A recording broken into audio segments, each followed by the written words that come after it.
ইন্নাল্লাহা ওয়া মালাইকাতাহু ইউসাল্লুনা আলান নবী ইয়া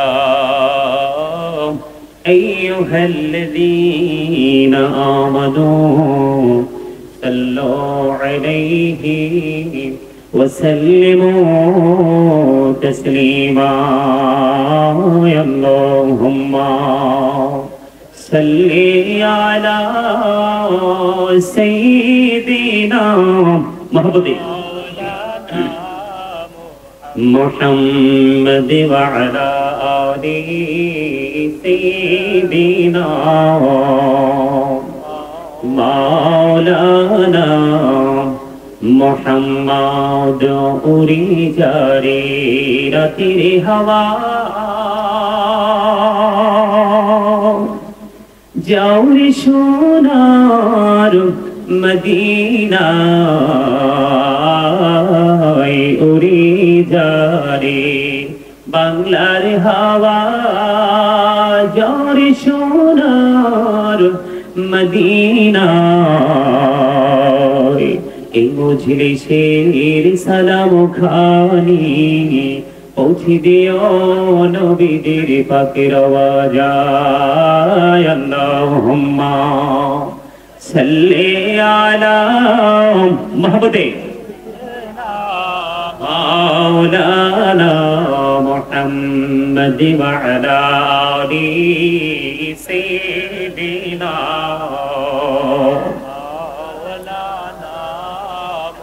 মুহাম্মদ মোরা সবাই গুনাহগার গো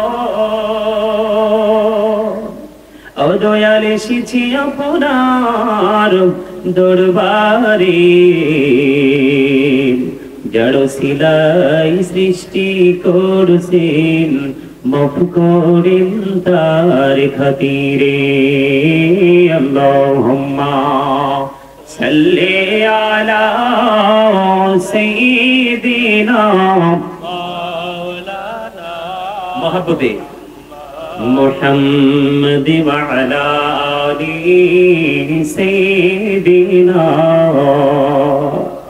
মাওলানা মুহাম্মদ মাটির নিচে বাড়ি মোদের ওই মাটির নিচে মোদের ঘর এই দুনিয়ার আপন যারা সবাই হবে মোদের পর আল্লাহুম্মা সাল্লি আলা মুহাম্মাদে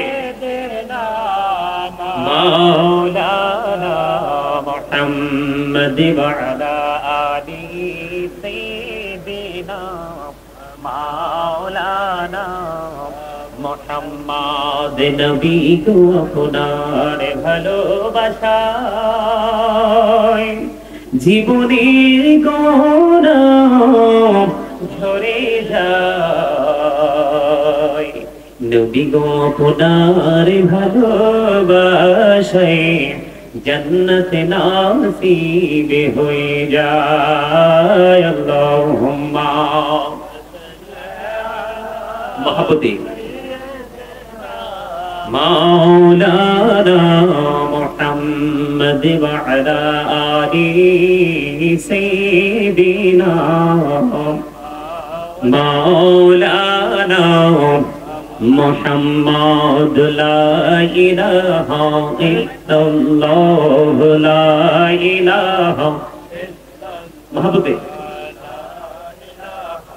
ইল্লাল্লাহ লা ইলাহা ইল্লাল্লাহ লা ইলাহা হায়রে কত সুন্দর মদিনা যাইতে এই মন দেওয়ানা হায়রে কত সুন্দর মদিনা যাইতে এই মন দেওয়ানা হায়রে দয়া করো দয়াল আল্লাহ দয়া করো দয়াল আল্লাহ নসিব করো মদিনা লা ইলাহা ইল্লাল্লাহ লা ইলাহা এই নামাজ রোজা ছাইরো না মা বাবাকে ভুইল না হাইরি নামাজ রোজা ছাইরো না মা বাবাকে ভুইল না হাইরি জান্নাত বাসী হইতে চাইলে জান্নাত বাসী হইতে চাইলে প্রাণ ভরে করো সাধনা লা ইলাহা ইল্লাল্লাহ লা ইলাহা লা ইলাহা ইল্লাল্লাহ লা ইলাহা মুহাম্মাদে লা ইলাহা ইল্লাল্লাহ তুম কাউরি বনাইলা সফিউল্লাহ তুম কাউরি বনাইলা নজিউল্লাহ মোর নবীকে বানাইলা তুমি মোর নবীকে বানাইলা তুমি নূর মুহাম্মদ সাল্লাল্লাহু লা ইলাহা ইল্লাল্লাহ লা ইলাহা तुम कहुरी बनहिला कलीमुल्लाह तुम कहुरी बनहिला रोहुल्लाह मोर नबी के बनाइला तुमी मोर नबी के बनाइला तुमी नूर मुहम्मद सल्लल्लाहु ला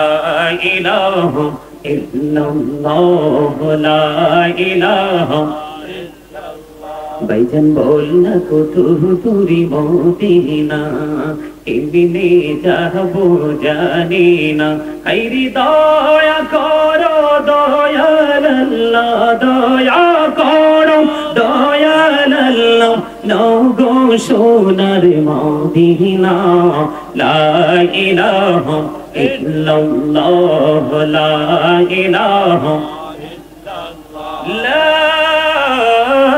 इलाहा इल्लल्लाह मुहम्मदुर रसूलुल्लाह सल्लल्लाहु अलैहि वसल्लम अल्लाह अल्लाह अल्लाह अल्लाह अल्लाह अल्लाह अल्लाह अल्लाह अल्लाह अल्लाह अल्लाह अल्लाह अल्लाह अल्लाह अल्लाह अल्लाह अल्लाह अल्लाह इनामीते एतो मधु इनामीते एतो मधु जहनीनी तो आगे दया जहनीनी तो आगे जो तुई जापी न मिटी তোমার যতই যাবি না মিটি তোমার তবু তুই মধুর লাগির দয়া তবু তুই মধুর লাগে আল্লাহ আল্লাহ আল্লাহ আল্লাহ আল্লাহ আল্লাহ আল্লাহ মাশাআল্লাহ আল্লাহ तन तो दिया डकरे बंदा प्राणे बॉडिया हदत ऐरे प्राण बॉडिया डकरे रे बंदा प्राणे बॉडिया डकरे रे बंदा गहुना करबो महा को अल्लाह अल्लाह अल्लाह अल्लाह अल्लाह अल्लाह अल्लाह अल्लाह दाइता হইলেন আল্লাহরে ওলি গৌসুল আজম নামজার শুনি বেলায়েতের আলোয় ভরলো বেলায়েতের আলোয় ভরলো পাকি ভূমি বাগদাদ আল্লাহ আল্লাহ আল্লাহ আল্লাহ আল্লাহ আল্লাহ দাইতা হইলেন আল্লাহরে ওলি শাহজালাল নামজার শুনি সুরে মহানদী পারে হয়ে যায় সুরে মহানদী পারে হয়ে যায় বিছানা যার পাহাড় আল্লাহ আল্লাহ আল্লাহ আল্লাহ আল্লাহ আল্লাহ আল্লাহ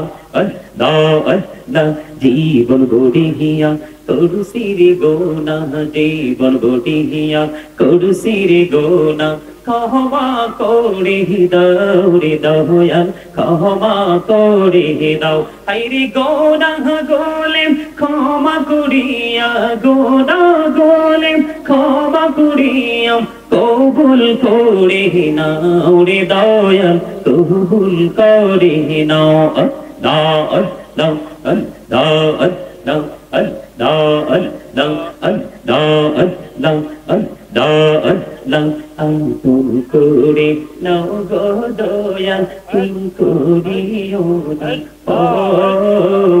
তোমার প্রেমে আলোই বড়ে তোমার প্রেমে আলোই বড়ে দাও গো মনের ঘর আল্লাহ আল্লাহ আল্লাহ আল্লাহ আল্লাহ আল্লাহ আল্লাহ আল্লাহ আল্লাহ আল্লাহ আল্লাহ পারা মনটা শুধু তুমি খুঁজে দিবা বেশি কে মনে করে বলবো কে মনে করে বলবো রে দয়াল তোমায় ভালোবাসি আল্লাহ আল্লাহ আল্লাহ লা ইলাহা ইল্লাল্লাহ মুহাম্মাদুর রাসূলুল্লাহ সাল্লাল্লাহু আলাইহি ওয়াসাল্লাম। উপস্থিত সম্মানিত উলামায়ে কেরাম, আমন্ত্রিত অতিথিবৃন্দ, সভাপতি, প্রধান অতিথি থেকে শুরু করে এখানে অসংখ্য নাম পোস্টারে লেখা হয়েছে। এখানে উপস্থিত রয়েছেন যারা উলামায়ে কেরাম, আমন্ত্রিত অতিথিবৃন্দ, দূর দূরান্ত থেকে আগত আজকের মাহফিলের শ্রোতা যারা, বিশেষ করে আরো রয়েছেন পর্দার অন্তরালে মা ও বোনেরা। আজকে পাহাড়পুর বেলবাড়ি পূর্বপাড়া পাঞ্জেখানা মসজিদের উদ্যোগে আজকে বার্ষিক ওয়াজের দোয়ার মাহফিলের আয়োজন করা হয়েছে।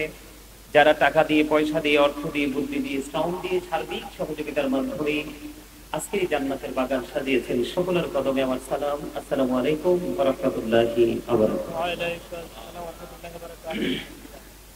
সম্মানিত উপস্থিতি, আমি সকলকে আপনাদেরকে আন্তরিকভাবে মোবারকবাদ জানাচ্ছি যে আপনারা পবিত্র রজনী সারাদিন পরিশ্রম করে আমরা এই ক্লান্ত শরীর থেকে একটু স্বস্তির জন্য আল্লাহ রাব্বুল আলামিন আমাদেরকে অবর্ণনীয় নিয়ামত হিসাবে রাত্রিটা বরাদ্দ করে দিয়েছেন। আজকে এতক্ষণ তো ঠিক ছিল সাউন্ডটা।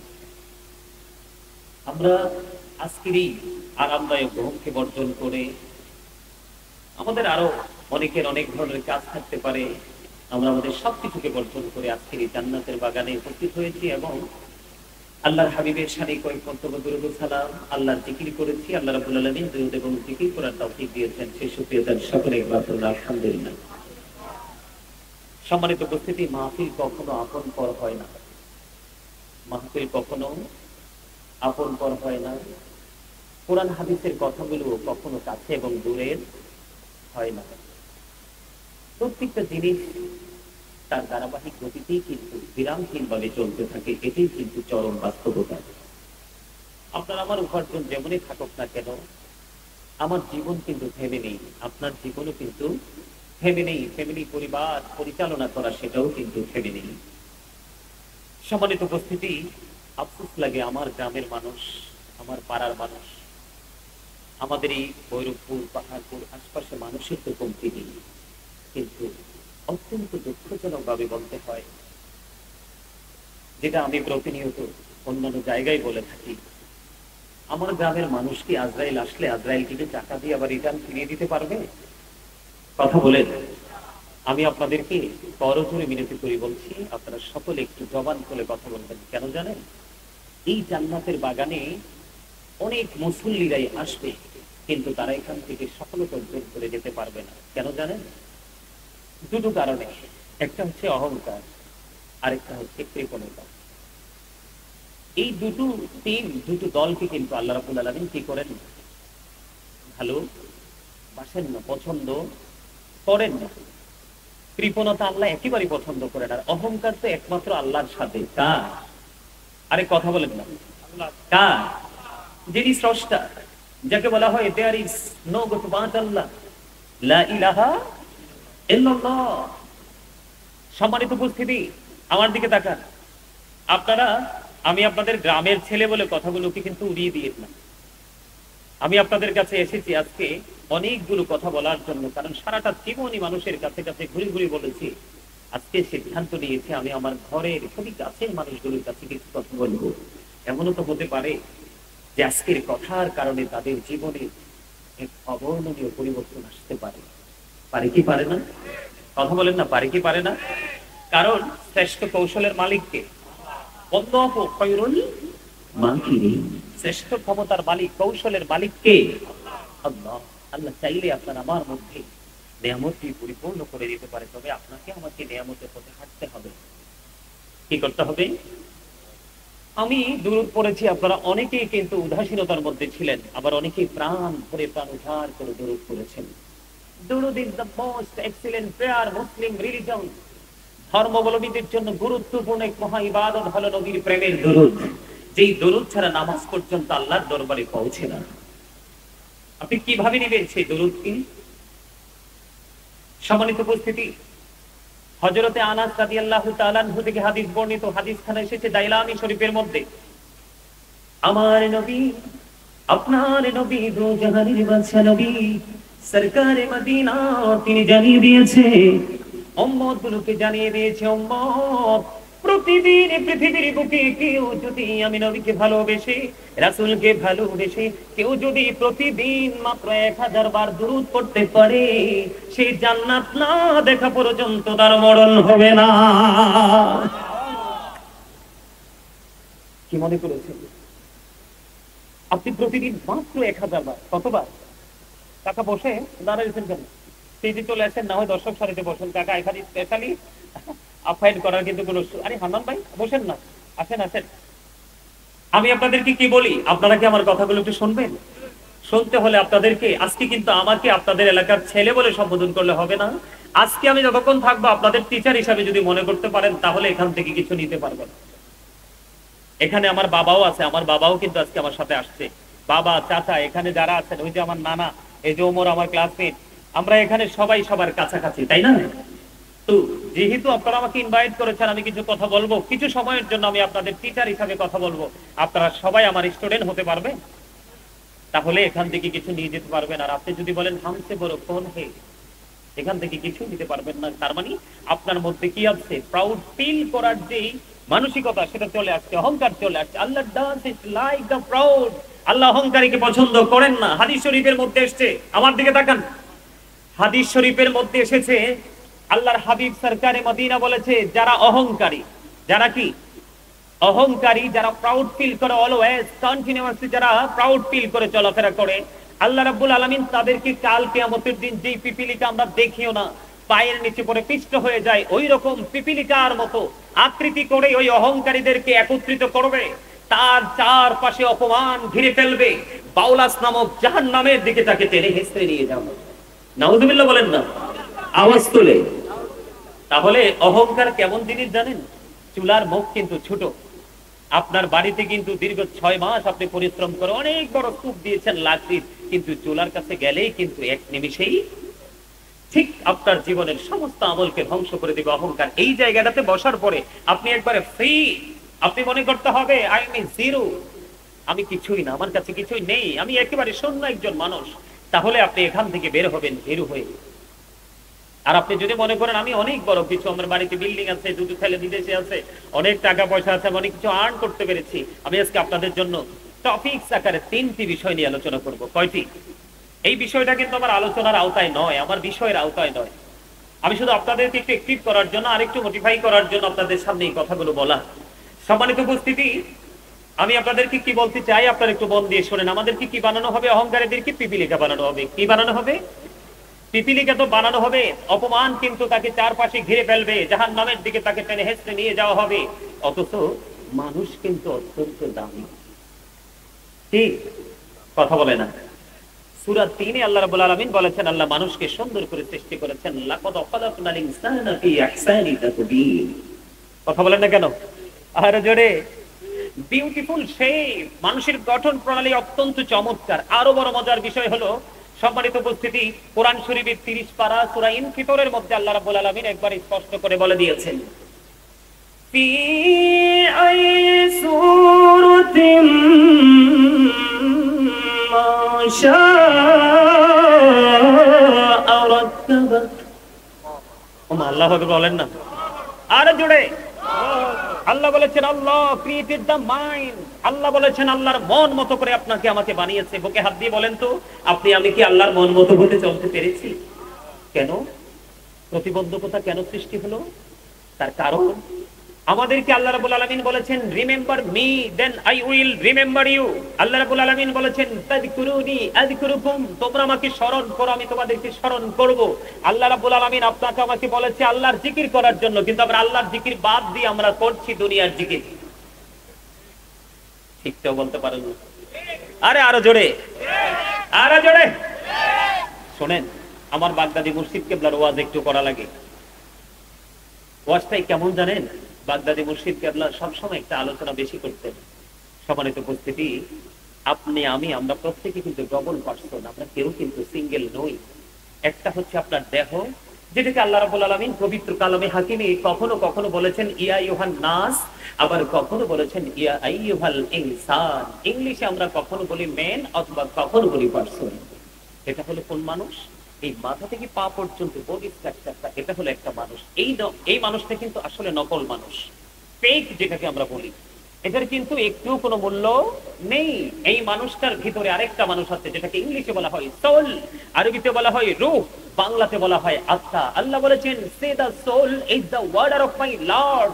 আত্মাটা হলো জাস্ট আল্লাহর ওয়ার্ডার, আল্লাহর নির্দেশ। Past tense, present tense, future tense, অতীত, বর্তমান, ভবিষ্যৎ।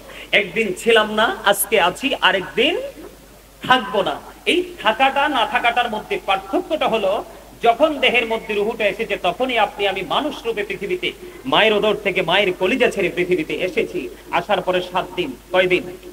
মাথার চুল কামানো হলো, নাম রাখা হলো, পুত্র সন্তানের জন্য 1 বছরের দুটো ছাগল দিয়ে আকিকা করা হলো, কন্যা সন্তানের জন্য 1 বছরের একটা ছাগল দিয়ে আকিকা করা হলো। ইভেন সেই দিনে একটা নাম রাখা হলো, সেই নামেই কিন্তু আজও পর্যন্ত আমরা পরিচিত। কিন্তু যেদিন আবার আপনার আমার ভিতর থেকে পাখিটা আউট হয়ে যাবে, সেদিন কিন্তু আপনার আমার নামের আগে একটা শব্দ যুক্ত হবে, যেটা হলো মরহুম। তার মানে I am dead, you are dead. আপনি আমি আমরা সবাই মৃত। মৃত্যুবরণ করার পরে ঠিকানা কোথায়? কথা বলে না। আপনি আমি যতই আলিশান বাড়ি বানাই না কেন, আপনার আমার ঠিকানা কোথায়? কবরে। কোথায়? এখন কবরটা সম্পর্কে কি কিছু জানেন? জানেন না। যদি কবর সম্পর্কে জানতেন, আজকে কিন্তু এখানে মানুষের কোনো অভাব, তাতে দুঃখ নেই, কোনো টেনশন নেই, কোনো আফসোস করিনি। মসজিদের উপস্থিতি যেমন কম হয়, পবিত্র কাজে আগমন করার মতো মানুষের উপস্থিতি যেমন কম হয়, মাহফিলে আজকে যদি ড্যান্সার আসতো, কি আসতো? ডান্সিং, যার জবান থেকে মজা নেওয়া যায়, কোরআন হাদিসের মজা পাওয়া যায় না, ওই সমস্ত প্রোগ্রামগুলোতে দেখবেন, ওই সমস্ত প্রোগ্রামগুলোতে গিয়ে দেখবেন আপনাদের মতো জেন্টেল মানুষ বসার জায়গাও পাবেন না। আমার ঠিক বলতে পারেন না? আপনারা ঠিকটা না বললেও ঠিক, ঠিক বললেও ঠিক। ঠিক থাকে কি ব্যাঠিক বানানোর কোনো সুযোগ আছে? আল্লাহ তো মজুর হকতাটাই চিন্তা, হকতাটা কি? কিন্তু আল্লাহ বলতেছে অকৌলু কাউলান সাদীদা। আল্লাহ বলে সে দা রাইট থিং, সত্য কথা বলো, সঠিক কথা বলো, যদিও চিন্তা হয়। সুবহানাল্লাহ বলেন না? আরে আরো জোরে। কোন দিকে ওয়াজ করব? ঠিকানা কোথায়? আরো জোরে। আল কবরু রাওজাতুম মিন রিয়াদিল জান্নাতি উফরাতুম মিন উফারিন নার। মজা হয় নাই? আপনারা বলেন, আমার নাম ধরে বলেন, আমার হুজুর বলতে হবে না। আমি এখানে গেটআপের জন্য আসিনি, আসছি আপনাদের জন্য দোয়া করব এবং আপনাদের থেকে দোয়া নিব। আপনার দোয়াই কিন্তু আজকে আকাশ চুম্বি মর্যাদা নিয়ে গোটা পৃথিবী। আপনারা জানেন কিনা জানি না, অলমোস্ট অনেকগুলো দেশ আমি, আমার কোনো 10টা টাকাও লাগেনি, আমি অনেকগুলো দেশ সফর করে ফেলেছি, ভ্রমণ করে ফেলেছি। বাংলাদেশটা আমার আরো কয়েক বছর আগেই কিন্তু শেষ হয়ে গেছে ভ্রমণ, সেটা আপনাদের দোয়া। আজকে আসছি, অনেক বছর আপনাদের সাথে দেখা নাই, কথা নাই। আজকে ভাবছি যে সবার সাথে একটা মিলন মেলা হবে, কিন্তু এসে দেখলাম ব্যতিক্রম এক পরিবেশ, আফসোস লাগলো। একটু বলি শোনেন। রাসূল বলেছেন কবরটা জান্নাতের একটা বাগান হবে, জাহান্নামের একটা গড়তে হবে। তার মানে নেগেটিভ এন্ড পজিটিভ, আলো এবং আধার। আজকে যারা জান্নাতের বাগানে আপনারা বিজয়ী, সুবহানাল্লাহ বলেন না কেন? আরে আরো জোরে বলেন সুবহানাল্লাহ। আপনারা বিজয়ী কেন জানেন? বিজয়ী বলার কারণ হলো আল্লাহ রাব্বুল আলামিন কিন্তু বলেছে শয়তান আমাদের প্রকাশ্য শত্রু। Satan is the eternal enemy of the believer. ইমানদারদের প্রকাশ্য শত্রু হলো শয়তান। কিন্তু আল্লাহ রাব্বুল আলামিন মুমিন মুত্তাকি যারা, তাদেরকে মেইন করে আল্লাহ বলেছেন ইন্না কাইদা শাইতানি কানা দাঈফা। আল্লাহ বলেছেন শয়তান ডিসিপশন ইজ ভেরি উইক। একেবারে 100% মুমিন যারা, তাদের জন্য শয়তানের ধোঁকা একেবারে দুর্বল। হাজার চেষ্টা করেও মুমিনকে আটকাতে পারে না। তার অন্যতম নিদর্শন হচ্ছেন আপনারা। এই জন্য আজকে বলেছি আপনারা শেষ পর্যন্ত কষ্ট করে থেকে যাবেন, আপনারা বিজয়ী হিসেবে পুরস্কার নিয়ে আজকে বাড়ি যাবেন। আমি পুরস্কারের কাছে একটু পরে আসছি, পুরস্কারটার কাছে একটু পরে আসছি। আপনারা সবাই আমার আপন মানুষ, এত আপন যেটা আমি বলতে পারবো না। এই জন্য আমি আপন মনে আপনাদেরকে কথাগুলো বলছি। একটু দুটো কন্ডিশন মানবেন। স্টপ ইউর মাউথ এভরিবডি, সকলের জবানকে বন্ধ রাখবেন। সেকেন্ড কন্ডিশন হলো you listening my lecture very attentively, আমার কথা সবাই মন দিয়ে শুনবেন। তাহলে আজকে এখান থেকে আপনি অনেক কিছু নিয়ে যেতে পারবেন। আমি শুধু আপনাদের জন্য মেসেজ নিয়ে এসেছি, কারণ পৃথিবীর অবস্থা মোটেও ভালো না। এর মধ্যে বাংলাদেশের অবস্থা খুবই খারাপ। কেন জানেন? কারণ আমাদের প্রত্যেকটা অবস্থান ইসলামের প্রতিকূলে, প্রত্যেকটা জায়গায় ইসলামের প্রতিকূলে। এটা বিশ্বাস করেন তো আপনারা? Islam is not only a religion but also complete code of life. আপনার পরিপূর্ণ এবং পূর্ণাঙ্গ জীবন ব্যবস্থা রয়েছে ইসলামের মধ্যে। কারণ ইন্না দীনা ইনদাল্লাহিল ইসলাম, ইসলামটা হলো আল্লাহর মনোনীত। আরো জোরে বলেন না সুবহানাল্লাহ। আরে আরো জোরে। দেখছি আবার একটু প্যাকেট করতেছে, আপনারা না থাকলে দিবে কাকে? একটু হাসার জন্য বলছি, হাসতে হতে পারে না, লোকগুলো দুর্বল হয়ে পড়ছে। একটু হাসতে পারেন না? হাসি খুশি মানুষ কিন্তু অসুস্থ কম হয়, গোমরামুখী মানুষ কিন্তু হার্ট অ্যাটাকে মারা যায়। আমার দিকে তাকান। কবরটা কয়টা রূপে রূপান্তরিত হবে? কয়টা? একটা হলো আলো, আরেকটা হলো আধার। একটা হলো সুখ, আরেকটা হলো। আপনারা কি সুখ চান? কে কে সুখ চান? দুই হাত তুলে দেখান তো, একবার সোজা করে। আল্লাহু আকবার। নারে রিসালাত, ইয়া রাসূলুল্লাহ। আহলুস সুন্নাত ওয়াল জামাত জিন্দাবাদ, জিন্দাবাদ। গাজী সালামুল কাদরি সাহেব। আমি কিন্তু সুর দিই, আপনারা বুঝতেছি, আপনারা সুরের জন্য অপেক্ষা করতেছেন। আমার সুর আল্লাহ একেবারে পুরোটা আল্লাহ রাব্বুল আলামিন মধু পুরোটা দিয়ে দিয়েছে। আমি সুর দিয়ে আলোচনা করব, সেই জায়গাতে এখনো যাই নাই। আমি আপনাদেরকে প্রাথমিক ট্রিটমেন্ট দিচ্ছি। প্রাথমিক ট্রিটমেন্ট বুঝলেন? মানে আপনাদের মানসিকতাটাকে আরো বেশি চাঙ্গা করার জন্য আমি বিভিন্ন দিক থেকে একটু আলোচনা করতেছি। আমার যে বিষয় হলো সেদিকে একটু করে যাচ্ছি। তবে আলোচনাটা লম্বা লম্বা হবে না, একেবারে টপিক আকারে ছোট ছোট করে হবে। গুরুত্বপূর্ণ বিষয়গুলো তুলে ধরবো, কারণ আমার পরে আরেকজন রয়েছে। কবরে যাবেন তো, নাকি এটাকে এড়িয়ে যাওয়ার কোনো সুযোগ আছে? আরে জোরে বলেন না, আরে জোরে।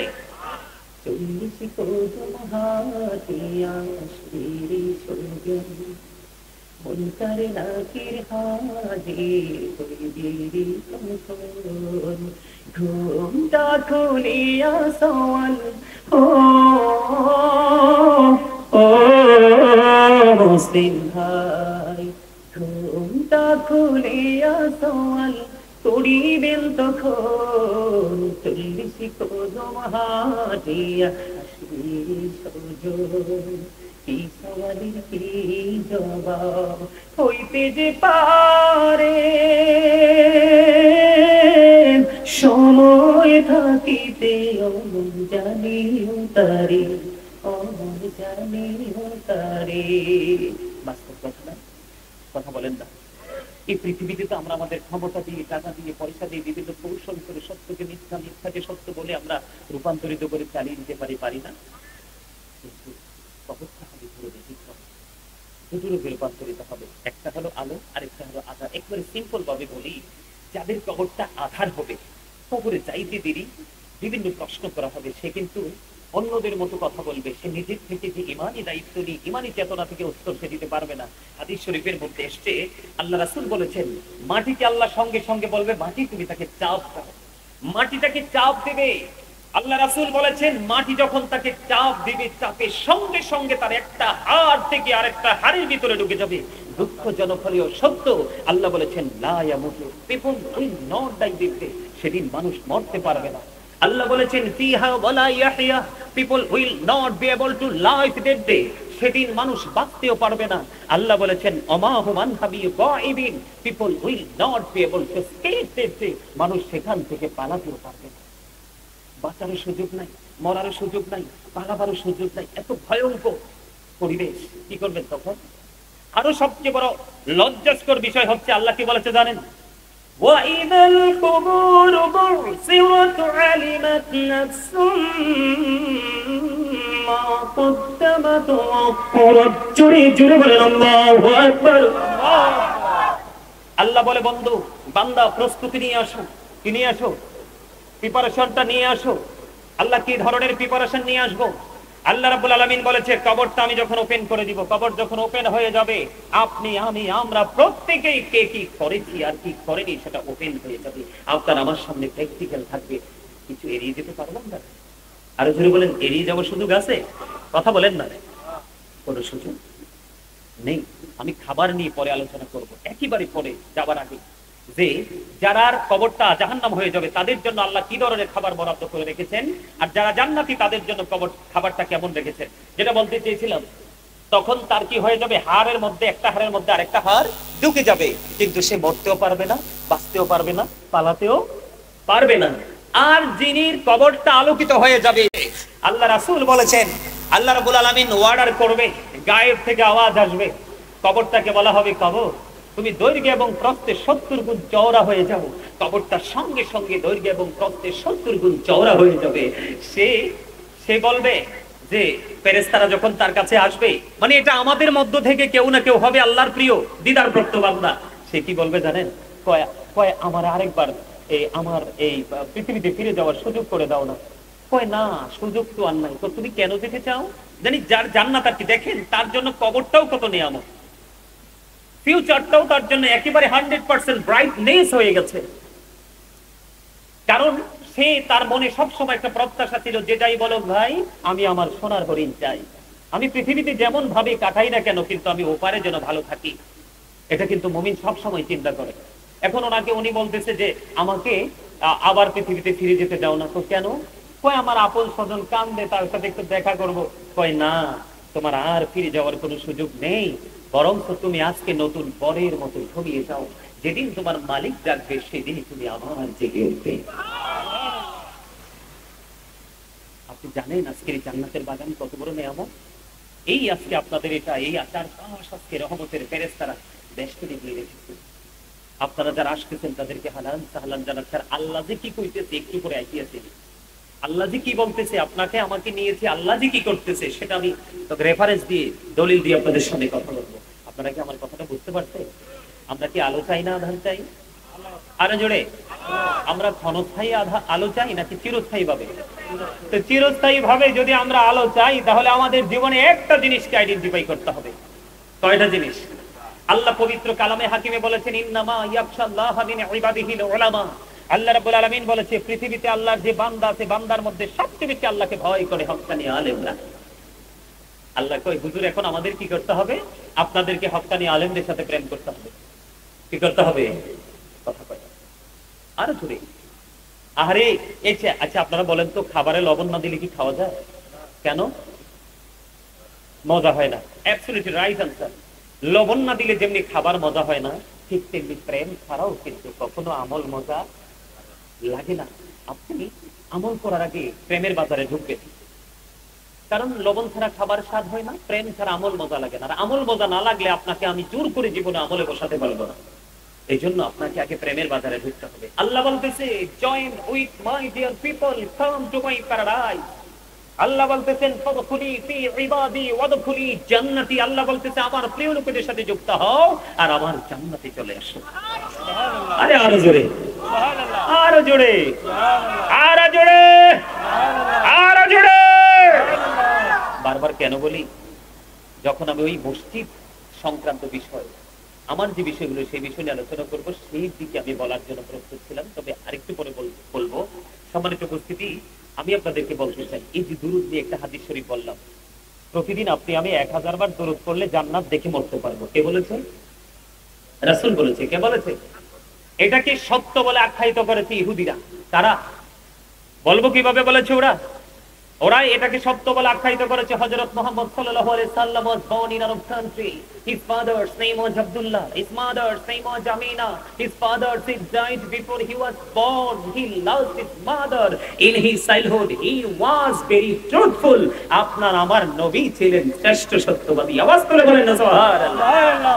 নবীর কথা সন্দেহ করলে ঈমান থাকবে? আরো জোরে বলেন। আমার প্রাণ মুর্শিদ ডক্টর আহমদ পিয়ারা বাগদাদি পীর সাহেব কেবলা তিনি বলেছেন, of all the great religious personalities of all prophet, Muhammad Rasulullah was the most successful. জোরে জোরে বলেন সুবহানাল্লাহ। আরো জোরে। পৃথিবীর বুকে যত নবী রাসূল এসেছে সবার মধ্যে আপনার আমার নবী ইমামতি থেকে রাজনীতি, রাজনীতি থেকে ইমামতি, প্রত্যেকটা জায়গায় সাকসেস। আপনারা আরো বেশি খুশি হবেন। আমি সবসময় বলি I am very successful person, তার কারণ আমি আখিরি নবীর উম্মত হতে পেরেছি। এটা হচ্ছে আমার জীবনের সবচেয়ে বড় নিয়ামত। তার কারণ হলো আমেরিকার গবেষক মাইকেল এইচ হার্ট তিনি 100টা প্রভাবশালীর তালিকা করেছেন। কত? 100 জন প্রভাবশালীর তালিকা করেছেন। তিনি ওখানে উল্লেখ করেছেন, তিনি বলেছেন the 100 a ranking of the most influential person in the history। আওয়াজ করে বলেন সুবহানাল্লাহ। আরো জোরে বলেন না সুবহানাল্লাহ। আরো জোরে। একটু নিয়ামতের ঘন্টা বাজার পরেও আমরা নিয়ামত পর্যন্ত পৌঁছাতে পারছি না। তার কারণ ওই যে বলেছি, আল্লাহ বলতেছে তোমরা আমার জিকির করো, আর আমরা জিকির করছি কোনটা? দুনিয়া। কার? আমি জিকির একটু পরে আসছি, দুরুদ আগে শেষ করি। দুরুদে আপনার পক্ষে তো বন্ধুরি আমার জুমার দিন কেউ যদি রাসূলকে ভালোবেসে মাত্র 80 বার দুরুদ পড়তে পারে, এই মেলবাড়ি পূর্ব পাড়া এই গ্রামের আমার ভাই বাবার, আমার আপন স্বজন, পাড়া পড়শি, বিশেষ করে এখানে আমার অনেক চাচি, দিদি, দাদু, ফুফু রয়েছেন আশেপাশে, সবাই আমার আত্মীয়। এখানে কিন্তু কেউ আমার পরনা, ঠিক কিনা বলেন? এই গ্রামের আকাশ বাতাসে আমি বড় হয়েছি। ও বন্ধু, আজকে আপনাদের পায়ে ধরে আমি বলছি, আমি আমার মা বোনদেরকে ডেকে ডেকে বলছি, হৃদয়ে খুলে শুনো, আমার নবী জানিয়ে দিয়েছেন কেউ যদি প্রতিদিন এরা এক হাদিসের মধ্যে এসেছে, আমার রাসূল বলেছেন কেউ যদি প্রতিদিন রাসূলকে ভালোবেসে মাত্র 1000 বার যদি দুরূদ পড়তে পারো রে, জান্নাত না দেখা পর্যন্ত তোমার মরণ হবে না। আর জুমার দিনের ফজিলত সম্পর্কে রাসূল বলে দিয়েছেন, কেউ যদি রাসূলকে ভালোবেসে প্রতি জুমার দিনে মাত্র 80 বার যদি দুরূদ পড়তে পারে, আল্লাহ রাব্বুল আলামিন খুশি হয়ে তার 80 বছরের সগীরা গুনাহ মাফ করে দেয়। এখনকার মানুষ কিন্তু 80 বছর বাঁচে না, কিন্তু নিয়ামতটা 80 বছরেরই পেয়ে যায়। তাহলে এখানে এই প্রেমে পড়লে লাভ না লস? অনেক বেশি ভালো লাগে সোনার মদিনা, লাগবে তো কেন সেখানে শাহী মদিনা। অনেক বেশি ভালো লাগে সোনার মদিনা, বলেন অনেক বেশি ভালো লাগে সোনার মদিনা, লাগবে তো কেন সেখানে শাহী মদিনা, লাগবে তো কেন সেখানে শাহী মদিনা। আপনারা গজল গাইতে পারেন না? আমি কিন্তু একজন রাইটার, আপনারা জানেন। আমার কিন্তু বই লেখা পুরো কমপ্লিট, শুধু পেয়েছে দিবস প্রকাশিত হবে। আলহামদুলিল্লাহ বলেন না? আরো জোরে বলে। আমি অনেক হামদ, নাত, ইসলামী সঙ্গীত, দুরুদের কাসিদা, জিকিরের কাসিদা অনেক লিখেছি। আল্লাহ আমাদের কলম ধরার ক্ষমতা দিয়েছে। আমিন বলেন না? আরে আরো জোরে। আপনারা চাইলে কিন্তু আমি মাঝে মাঝে গজল শোনাবো। আমার চাচি জেডি যারা আছে, ফুফুরা, দাদিরা যারা আছে, ওদের আব্বা ওয়াজ যেমনই করে, সুলেমান যেন গজল গায়। মানে আমি তাদের কাছে সেই ছোট্টই রয়ে গেছে। আমি চাই চির জীবন তাদের কাছে সেই ছোট্টই থাকি। আমি এখানে বড় হতে চাই না, বড় হতে চাই না। ঠিক কিনা বলেন? আরে আরো জোরে। আপন মানুষের কাছে কখনো কি কেউ বড় হয়? বড় হতে চায়? যেরকম ঠিক না ঠিক? আপনাদের কাছে ভালো লাগে না? আরো জোরে বলেন। অনেক বেশি ভালো লাগে সোনার মদিনা, অনেক বেশি ভালো লাগে সোনার মদিনা, লাগবে তো কেন সেখানে শাহী মদিনা, লাগবে তো কেন সেখানে শাহী মদিনা। মারহাবা বলেন। আরো জোরে। এবার বন্ধু, জিকির যখন করেছিলাম, জিকিরের সময় আপনাদেরকে দেখেছি অত্যন্ত দুর্বল রূপে অনেকে জবানটা বন্ধ রেখেছেন। আল্লাহর হাবিব সরকারি মদিনা তিনি বলেছেন জিকির 2 ভাবে করা যায়। দিকে তাকান। জিকির কয় ভাবে করা যায়? 2 ভাবে করা যায়। একটা হলো জবান, আর একটা হলো অন্তর। আমার রাসূল বলেছেন জবান এবং অন্তর দুটো মিলে যে জিকিরটা করা হয়, ওর চেয়ে উত্তম আর কোনো জিকির হতে পারে না। জোরে জোরে বলেন না সুবহানাল্লাহ। আর জোরে বলেন না সুবহানাল্লাহ। বন্ধু এখানেই শুধু ক্ষান্ত নয়, আমার নবী আরো বলে দিয়েছেন, তোমরা যখন জিকির করো এমন ভাবে জিকির করো রে মানুষ দেখলেই যেন তোমাদেরকে পাগল বলে। আমার নবী, আপনার নবী, দু জাহানের বাদশা নবী, তিনি বলে দিয়েছে প্রত্যেকটা মেশিন, প্রত্যেকটা যন্ত্রকে ক্লিয়ার করার একটা যেই কোনো একটা উপাদান থাকে, থাকে কিনা? যেই কোনো বিষয়, যেমন আমি আপনাদেরকে একটা এক্সাম্পল দিই বোঝার জন্য। আমি কথা বলতে বলতে বলতে বলতে যেমন ধরেন আমার ঠোঁটে থুতু আসলো, কি আসলো, অথবা আমি ঘেমে গেলাম কথা বলতে বলতে, এখন আমি কি করলাম, টিস্যুটা দিয়ে ইউজ করলাম, ব্যবহার করে আমি ফেলে দিলাম, তাই তো?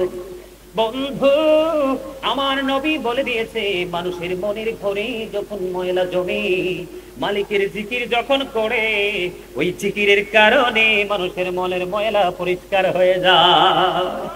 জোরে জোরে কন্যা সুবহানাল্লাহ। আমার নবী আরো বলেছেন, পৃথিবীর মানুষ তোমরা যখন জান্নাতের বাগানে আসা যাওয়া করো ওখান থেকে তোমরা কিছু জান্নাতি ফল খেয়ে নিও। ইয়া রাসূলুল্লাহ, ইয়া হাবিবাল্লাহ, নবী গো জান্নাতি ফলটা কি? আমার নবী জানিয়ে দিয়েছেন, সুবহানাল্লাহ ওয়া হামদুলিল্লাহ লা ইলাহা ইল্লাল্লাহ, সুবহানাল্লাহ আলহামদুলিল্লাহ লা ইলাহা ইল্লাল্লাহ, লা ইলাহা ইল্লাল্লাহ, লা ইলাহা ইল্লাল্লাহ। নবী আমার নূরের পুতুল, জগৎ করলেন উজালা। নবী আমার নূরের পুতুল, জগৎ করলেন উজালা। রোজ হাসরে করবেন তিনি উম্মতের ফয়সালা। সুবহানাল্লাহ আলহামদুলিল্লাহ লা ইলাহা ইল্লাল্লাহ, সুবহানাল্লাহ আলহামদুলিল্লাহ লা ইলাহা ইল্লাল্লাহ, লা ইলাহা ইল্লাল্লাহ, লা ইলাহা নামের সাথে নামে সাইয়া যারে আল্লাহ পাঠাইলা, আনি যে আল্লাহ দোস্ত বলে তার প্রেমে মজিলা। সুবহানাল্লাহ আলহামদুলিল্লাহ লা সুবহানাল্লাহ আলহামদুলিল্লাহ লা ইলাহা লা ইলাহা লা ইলাহা আরশ কুরসি লৌহ কলম সৃষ্টি জাহান ও সেনা, আলী যে আল্লাহ খুশি হইয়া নাম রাখিলেন হাবিবুল্লাহ। সুবহানাল্লাহ আলহামদুলিল্লাহ লা ইলাহা লা ইলাহা ইল্লাল্লাহ মুহাম্মাদুর রাসূলুল্লাহ সাল্লাল্লাহু আলাইহি ওয়াসাল্লাম। জোরে জোরে কন্যা আলহামদুলিল্লাহ, আরো জোরে। আপনারা এখনো খুশি হন নাই? হইছে? জিকির করলে কি লাভ হয় জানেন না তো? আরে আরো মজার খবর তো সামনে রয়েছে। আল্লাহ রাসূল বলতেছেন, আজকে কিন্তু আপনারা, আমরা সবাই মনে করতেছি, আমি মনে করতেছি আমি মাহফিলে যাচ্ছি ওয়াজ করার জন্য, আর আপনারা যারা সবাই মনে মনে ভাবেন যে আমরা যাচ্ছি আজকে ওয়াজে শোনার জন্য। আপনাদের চিন্তাটাকে কিন্তু আমি ইগনোর করছি না, কিন্তু চরম বাস্তব কথা যেটা, সেটা হলো মূলত আমরা মাহফিলে আসিনি, আমরা এসেছি আমাদের মাওলার দিকে। কথা কয় না কেন? কার দিকে? আপনি যেভাবে আসবেন আপনার পুরস্কারটাও কিন্তু সেইভাবে বরাদ্দ করা আছে বন্ধু। হাদিস শরীফের মধ্যে এসেছে, আমার দিকে তাকান, আল্লাহ রাসূল দু জাহানের বাদশা নবী ইমামুল মুরসালিন নবী তিনি জানিয়ে দিয়েছে, ও বন্ধু আমার দিকে তাকান, কেউ যদি জিকির করতে করতে মালিকের দিকে এক হাত পরিমাণে গিয়ে আসে, আমার মালিক ওই বান্দার দিকে দুই হাত পরিমাণে গিয়ে আসে। কেউ যদি মালিকের দিকে জিকির করার জন্য হেঁটে হেঁটে আসে, আল্লাহর হাবিবকে আল্লাহ জানিয়ে দিয়েছে, বন্ধু আপনি আপনার উম্মত গুলোকে জানিয়ে দেন আমি আমার ওই বান্দাগুলোর দিকে দৌড়ে চলে আসি। জোরে জোরে কন্যা, জোরে জোরে সুবহানাল্লাহ। আপনি যদি আল্লাহর দিকে এক বিঘা পরিমাণে এগিয়ে যান, কি পরিমাণ? 1 বিঘা পরিমাণ যখন আপনি আল্লাহর জিকির করার জন্য এগিয়ে যাবেন, আমার নবী জানিয়ে দিয়েছেন আল্লাহ আল্লাহর ওই বান্দার দিকে 1 গজ পরিমাণ এগিয়ে আসি। তার মানিটা আমি আপনাদেরকে বলে দেই, আমাদের মধ্যে অনেক আল্লাহর ওলি আছে না নাই? আমাদের মধ্যে অনেক আল্লাহর ওলি, আল্লাহর বন্ধু আছে না নাই? বন্ধু, আল্লাহর ওলি হইতে হলে জিকির লাগবে রে। জিকির ছাড়া কখনোই মাওলার দিদার পাওয়া যাবে না। আর এই জিকিরটা করতে হবে, আল্লাহ কন্ডিশন দিয়ে দিয়েছেন। কি দিয়েছেন? শর্ত দিয়ে দিয়েছেন। কেমন করে করব জিকির? ফাদকুরুল্লাহ কিয়ামান, দাঁড়িয়ে দাঁড়িয়ে জিকির করো, উকুউদান, বসে বসে জিকির করো, ওয়া আলা জুনুবিকুম, শুয়ে শুয়ে জিকির করো। দাঁড়িয়ে দাঁড়িয়ে জিকির করো, বসে বসে জিকির করো, শুয়ে শুয়ে জিকির করো। তারপরেও মাওলার জিকির তোমরা বন্ধ করিও না। তার মানে হলো আজকে আপনারা যারা আল্লাহ রাসূলের পাগল হয়ে ওই জান্নাতের বাগানের দিকে এগিয়ে এসেছেন, আপনি খুঁজে সারা জীবনও আল্লাহকে খুঁজে পাবেন না, আল্লাহ যদি নিজে আপনাকে আমাকে ধরা না দেয়। কথা বলে না? এই জন্য আপনি আল্লাহর দিদার প্রাপ্ত বান্দাদের অন্তর্ভুক্ত হতে হলে আল্লাহ রাব্বুল আলামিনের কুদরতি নূরের জ্যোতির মধ্যে যদি আপনাকে বিরাজ করাতে চান, তাহলে আপনাকে বেশি বেশি করে মাওলার জিকির করতে হবে। কারণ জিকির করলে আপনার হার্টের ওষুধ হয়ে যায়। জিকির করলে সায়েন্টিফিক যারা গবেষণা ইনস্টিটিউট থেকে তারা বক্তব্য দিয়েছেন, গবেষণা করে বা গবেষণাগার থেকে তারা বলেছেন জিকির ইজ দ্য হার্ট মেডিসিন। জিকির হলো হার্টের ঔষধ। যেই ব্যক্তির হার্টে প্রবলেম আছে, আপনি আজকে বলে দিলাম বেশি বেশি করে জিকির করবেন। ওয়াল্লাহি ওয়াল্লাহি আল্লাহর কসম করে বলছি রে, আপনার হার্টের রোগ আর মৃত্যুর আগ পর্যন্ত থাকবে না। জোরে জোরে বলেন না সুবহানাল্লাহ। আজকে আমরা জিকির থেকে দূরে, এই জন্য শারীরিকভাবে দুর্বল, জিকির থেকে দূরে মানসিকভাবে দুর্বল। জিকির থেকে দূরে থাকার কারণে সন্তান মানুষ হয় না, উপযুক্ত ছেলে মেয়ে থাকার পরেও বিয়ে শাদী হয় না, উপযুক্ত ছেলে থাকার পরেও গ্রাজুয়েশন করার পরেও বন্ধু তার লক্ষ্যে পৌঁছে দেওয়া যায় না। তার কারণ হলো আমরা যত বেশি মালিক থেকে দূরে থাকবো, মালিকও তত বেশি আমাদের থেকে দূরে থাকবে। এই বুখারী এবং মুসলিম শরীফের হাদিস থেকে বন্ধু প্রমাণিত হয়ে গেল। আমি আপনাদেরকে আরো বলে দেই, আল্লাহ রাব্বুল আলামিন বলেছেন ইয়া আইয়ুহাল্লাযীনা আমানু যিকুরুল্লাহা যিকরান কাসীরা ওয়াসাব্বিহুহু বুকরাতাও ওয়া আসীলা। আল্লাহ রাব্বুল আলামিন বলেছেন ইমানদারদেরকে তোমরা বেশি বেশি করে আল্লাহর জিকির করো, সকাল তো সন্ধ্যা আল্লাহর পবিত্রতা ঘোষণা করো। সুবহানাল্লাহ। জিকির করেননি কোনছেন? করে না না, জিকির তো চলে পৃথিবী নিয়ে, রাত ভর চলে, পেটের জন্য ফিকির চলে না? কিন্তু এর আংশিকও যদি আমরা পরকালের জন্য করতাম, পৃথিবীটা বিশেষ করে বাংলাদেশ অনেক সুন্দর থাকতো। শোনেন, সূরা আলী ইমরান কোট করে নিয়ে যান। সূরা আলী ইমরানের 185 নম্বর আয়াতের শেষ অংশে, এখানে হাফেজ সাহেব আছে সামনে, আমার আদর্শটা কিছুটাতে দর্শে। আপনারা তারা চিনেননি তারে? আমার এই গ্রামে যত ছাত্রছাত্রী আমি পড়াই গেছি, এর মধ্যে একেবারে চ্যাম্পিয়ন যদি বলি তাকে বলতে হবে আমাদের গ্রামের ওই যে, ওনাকে আব্দুল সাত্তার ওরফে আরেমিয়া, চিনেন না ওনাকে? ওনার ছেলে মাশাআল্লাহ 2টা মাদ্রাসা করছে, একটা মেয়েদের জন্য আর একটা ছেলেদের জন্য, দুটাই চমৎকার ভাবে সার্ভিস দিচ্ছে। আমিও যাই মাঝে মাঝে সময় দিই। আদর্শ, আদব, কায়দা। আপনি যদি বড় কিছু হতে চান, বড় কাউকে না কাউকে আপনাকে ফলো করতে হবে, অন্যথায় কিন্তু আপনাকে বড় হওয়ার স্বপ্ন দেখতে পারবেন। ওই কিরকম জানেননি, বৃক্ষ মেলা গেছে গাছ কেনার জন্য, মিষ্টি ফলের গাছ কিনবো, খেতে যাইয়া তেঁতুলের চারা একটা দেখতে এত সুন্দর দেখতে, তেঁতুলের চারা এটা কিনা নিয়ে আইসে, উর্বর জায়গাতে লাগাই দিতে, তাড়াতাড়ি বড় হয়েছে, তেঁতুল চামচ দিয়ে দেখেছি সুটকা সুটকা। তোমা গাছের নিচে বসে বসে তো আমি তো ভাবছি ল্যাংরাম করবো। আল্লাহ তো গাদাই কয় কি, আল্লাহ কয় গাদাই কয় কি, মেলায় যাইয়া তো বেটা তেঁতুলের চারা দিকে পাগল হয়ে গেছো। কি দেখছো? তেঁতুলের চারা দেখে পাগল হয়ে গেছে, ওই সময় তো ল্যাংরামটা চিনতে পারো নাই। কথা কি বুঝতে পারছে? আজকে আমাদের বর্তমান পরিস্থিতিটা এমন হয়ে গেছে। যেটা বলতে চেয়েছিলাম, মাশাআল্লাহ 2টা মাদ্রাসা করছে, চন্দ্রমত অনেক স্টুডেন্ট আছে। আমি মাঝে মাঝে সময় দিই, বিভিন্ন ভাবে যদি সাপোর্ট দেওয়া লাগে আর্থিক ভাবে সেটাও করি, আল্লাহ আপনাদের দোয়া করায়। তো তারে আনছি, কোরআনে হাফেজ হয়েছে, যেমনি হাফেজ হয়েছে তেমনি তার মধ্যে যথেষ্ট আদব কায়দা আমি যেভাবে তাদেরকে শিখিয়েছিলাম মোটামুটি ধরেছে।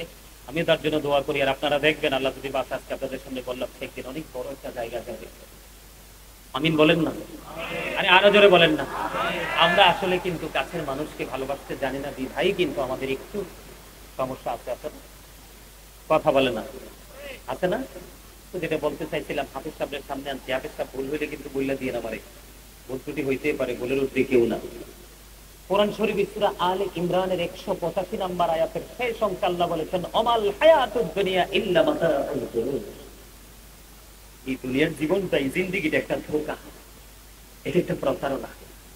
এটা হলো কোরআন শরীফ সূরা আলে ইমরান। এবার আপনাদেরকে নিয়ে যাব আমি কোরআন শরীফের 19 পারা। সূরার নাম হলো সূরা শুআরা। সূরা শুআরার 88 নম্বর আয়াত এবং 89 নম্বর আয়াত আল্লাহ বলেছেন, ইয়াউমা লা ইয়ানফাউ মালু ওয়ালা বানুন। আল্লাহ কি কোন, আপনার ধন সম্পদ সন্তান সন্ততি উপারে কোনোটাই নাকি কাজে লাগবে না। কি লাগবে না? কোনোটা কাজে লাগবে না। তাহলে আপনারা বলে আজকে যারা মাহফিল ত্যাগ করেছে, পৃথিবীর জন্য ব্যস্ত আছে, তারা কি আপনারা বলেন জ্ঞানী নাকি গানহীন? তারা গানহীন না? অবশ্যই গানহীন। 365টা রাত্র আছে, কয়টা? কথা বলে না।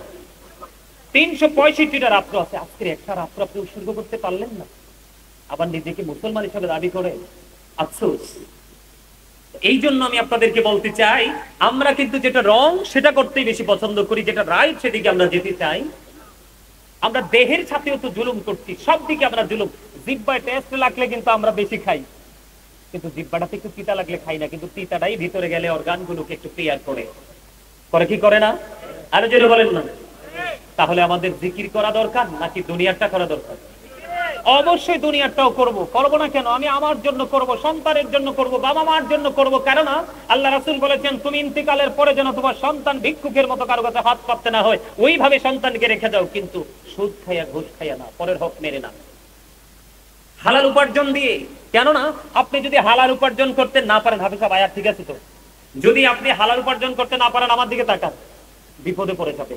হাদিস শরীফের মধ্যে এসেছে, আল্লাহ রাসূল বলেছেন, লা তাকবালু সালাতুন বিগাইরি তুহুর ওয়ালা সাদাকাতুন মিন গুলুল। পবিত্রতা ছাড়া ইবাদত কবুল হয় না, আর হালাল উপার্জন ছাড়া দান সদকাও কবুল। তাহলে জীবনটা কি একবারে নষ্ট হয়ে গেল না? কথা কয় না। এই নষ্ট জীবন থেকে ফিরে আসার জন্য আপনার জীবনে একজন উপদেষ্টা লাগবে, সেটা হবে হক্কানি আলেম। আল্লাহ রাসূলের আদর্শ যার সিনায় আছে, ওই সমস্ত আলেমের সাথে যুক্ত হন, তাহলে দেখবেন আপনার জীবনটা কি হয়ে যাবে, ধন্য হয়ে যাবে। বন্ধু আমার দিকে তাকান। আপনারা মনে মনে ভাবতে পারেন, বলে হুজুর জিকিরটা কোন জিকির? জিকির কি আমরা তো বুঝতে পারিনি। জিকির হলো আরবি শব্দ। জিকির কি? কথা বলে না। নানা জোরে কন্যা কদ্দুর, আমি আপনার ভাই খুশি হয়েছি। হ্যাঁ জোরে কোন, হাসি দিয়ে কোন। জিকির কি শব্দ? আর এই কথা কামে লাগবো, আরবি শব্দ। ইংলিশ এটাকে বলা হয় রিমেম্বার, বাংলাতে বলা হয় স্মরণ। এই যে জিকির, জিকির সুবহানাল্লাহ বলা জিকির, আলহামদুলিল্লাহ বলা জিকির, লা ইলাহা বলা জিকির, আল্লাহু আকবার বলা জিকির। সৎ কাজের জন্য কাউকে ডাকা, এটাও জিকির। অসৎ কাজের জন্য বারণ করা, এটাও জিকির। ও বন্ধু, নামাজ মাওলার জিকির, হজ মাওলার জিকির। নামাজ হলো জিকিরের জলসা, কারণ এটা একই জায়গায় দাঁড়িয়ে এবং বসে সম্পূর্ণ করা হয়। যেই জিকিরটা একই জায়গায় দাঁড়িয়ে বসে সম্পূর্ণ করা হয়, এটাকে বলা হয় জিকিরের জলসা। বিভিন্ন জায়গা পরিদর্শন করে যেটা সম্পূর্ণ করা হয়, এটাকে বলা হয় মাওলার জিকিরের জুলুস। সুবহানাল্লাহ। একটু মজা লাগলো না? মজা লাগে নাই? আরো জোরে।